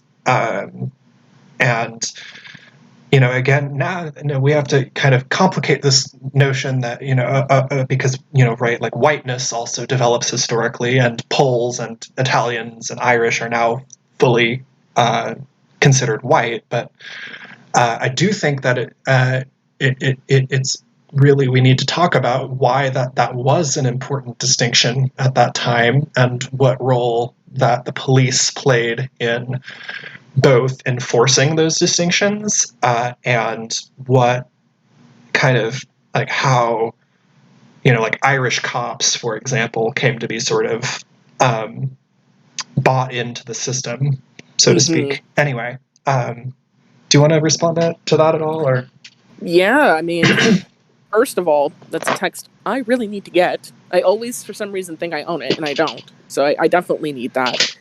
And yeah, if anybody in the chat at all has any other recommendations for kind of Marxist analysis of police or the police state, yeah, we definitely need more texts like that. And I feel like perhaps a complementary set of articles or journals to something like this, I think, would be some issues in James Yaki Sales, or known by another name, Atiba Shaughna's journals called Notes from a New African POW Journal, where he kind of talks about, this is something that was happening adjacent to kind of the development of police as an institution. He talks a lot about kind of what he calls the resubjugation of New Africa. And what he means by this kind of resubjugation is taking away our right to self-determination, continuing slavery. And he's looking at this through the 13th, 14th, and 15th Amendments.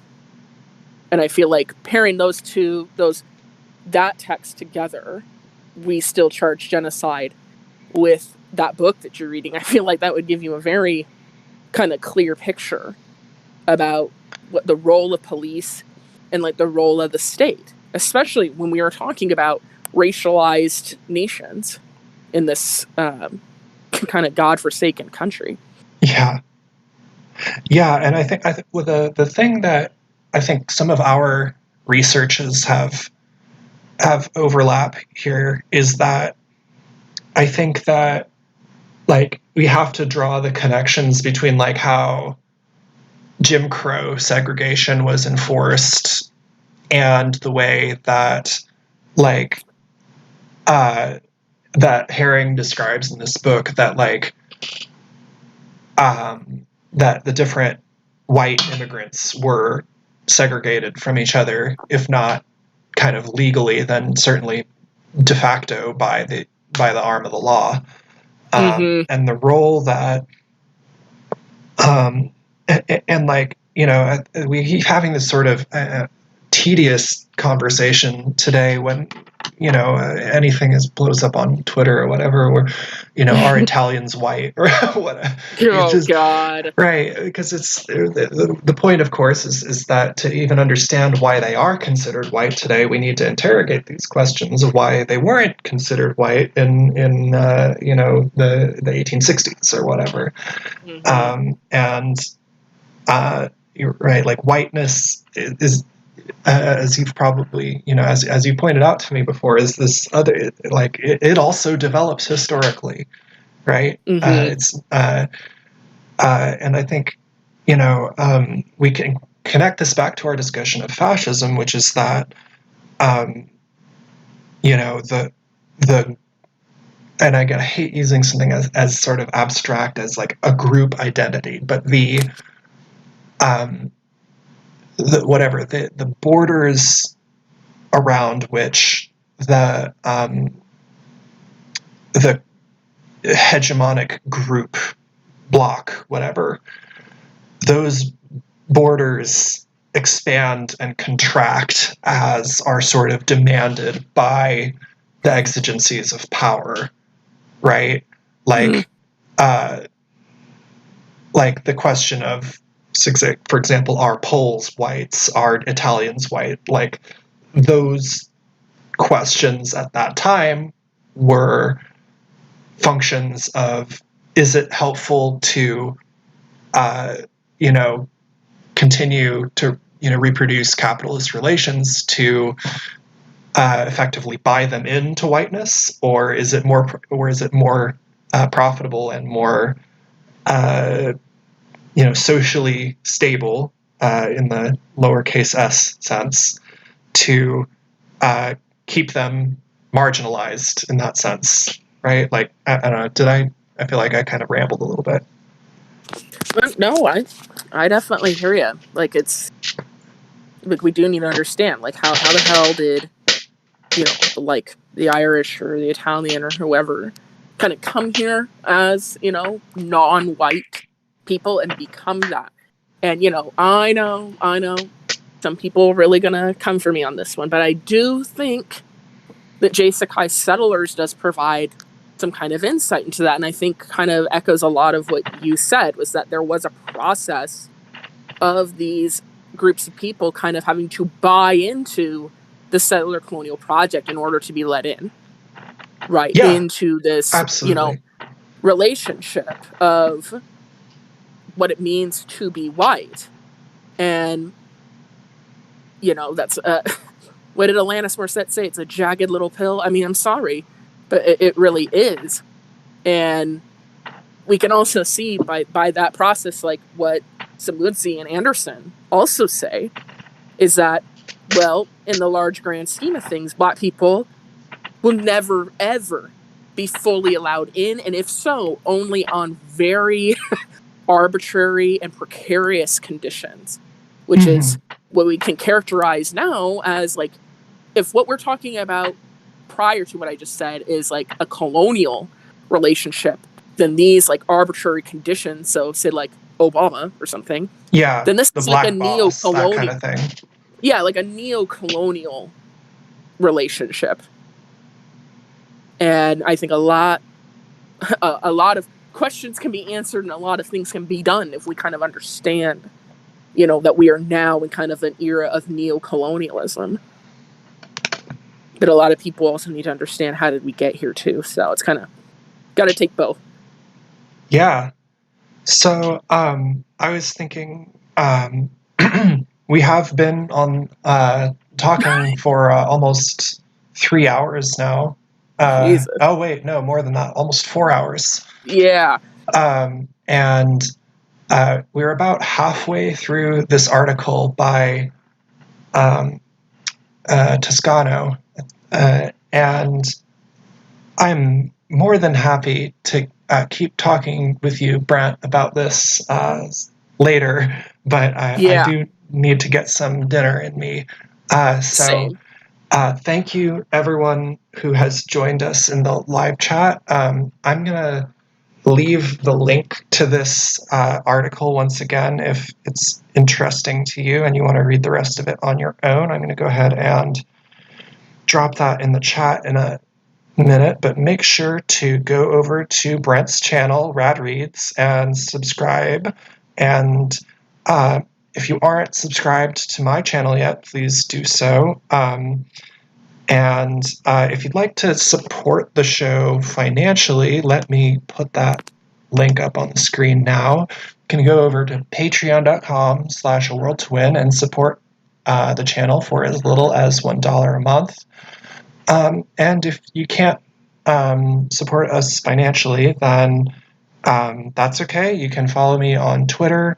I would really appreciate, whatever social media you're on, Twitter, Facebook. Who's still on Facebook? Who are we joking? Twitter, Instagram, whatever, please, share this link with your friends and your comrades, and also to anybody who's got editing skills. If you want to take excerpts from this stream at all, just make sure to hit me up on Twitter. That's the easiest way to get a hold of me. And you're welcome. You're absolutely welcome to excerpt parts of the show today for your own purposes. Just please let me know first. I don't want to have any unpleasant surprises there. But yeah, I really appreciate those folks who stuck around for the whole stream, or all 4 hours here. Thank you, Brent, and thank you, Tony, of One Dime. And yeah, hopefully 2022 we will read more and engage more with these ideas. And for those of us who are well, anyway, starting to trail off. So thanks a lot.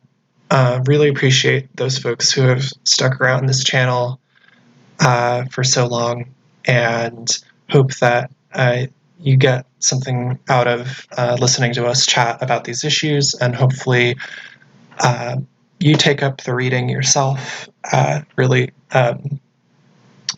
that's one of the reasons I started this channel, is to encourage folks to read. And in the sort of the science world, we say nullius in verba, which means on nobody's word. Go see for yourself. So that's yes, that's what we hope for. Thanks so much for tuning in, and we'll see you in 2020.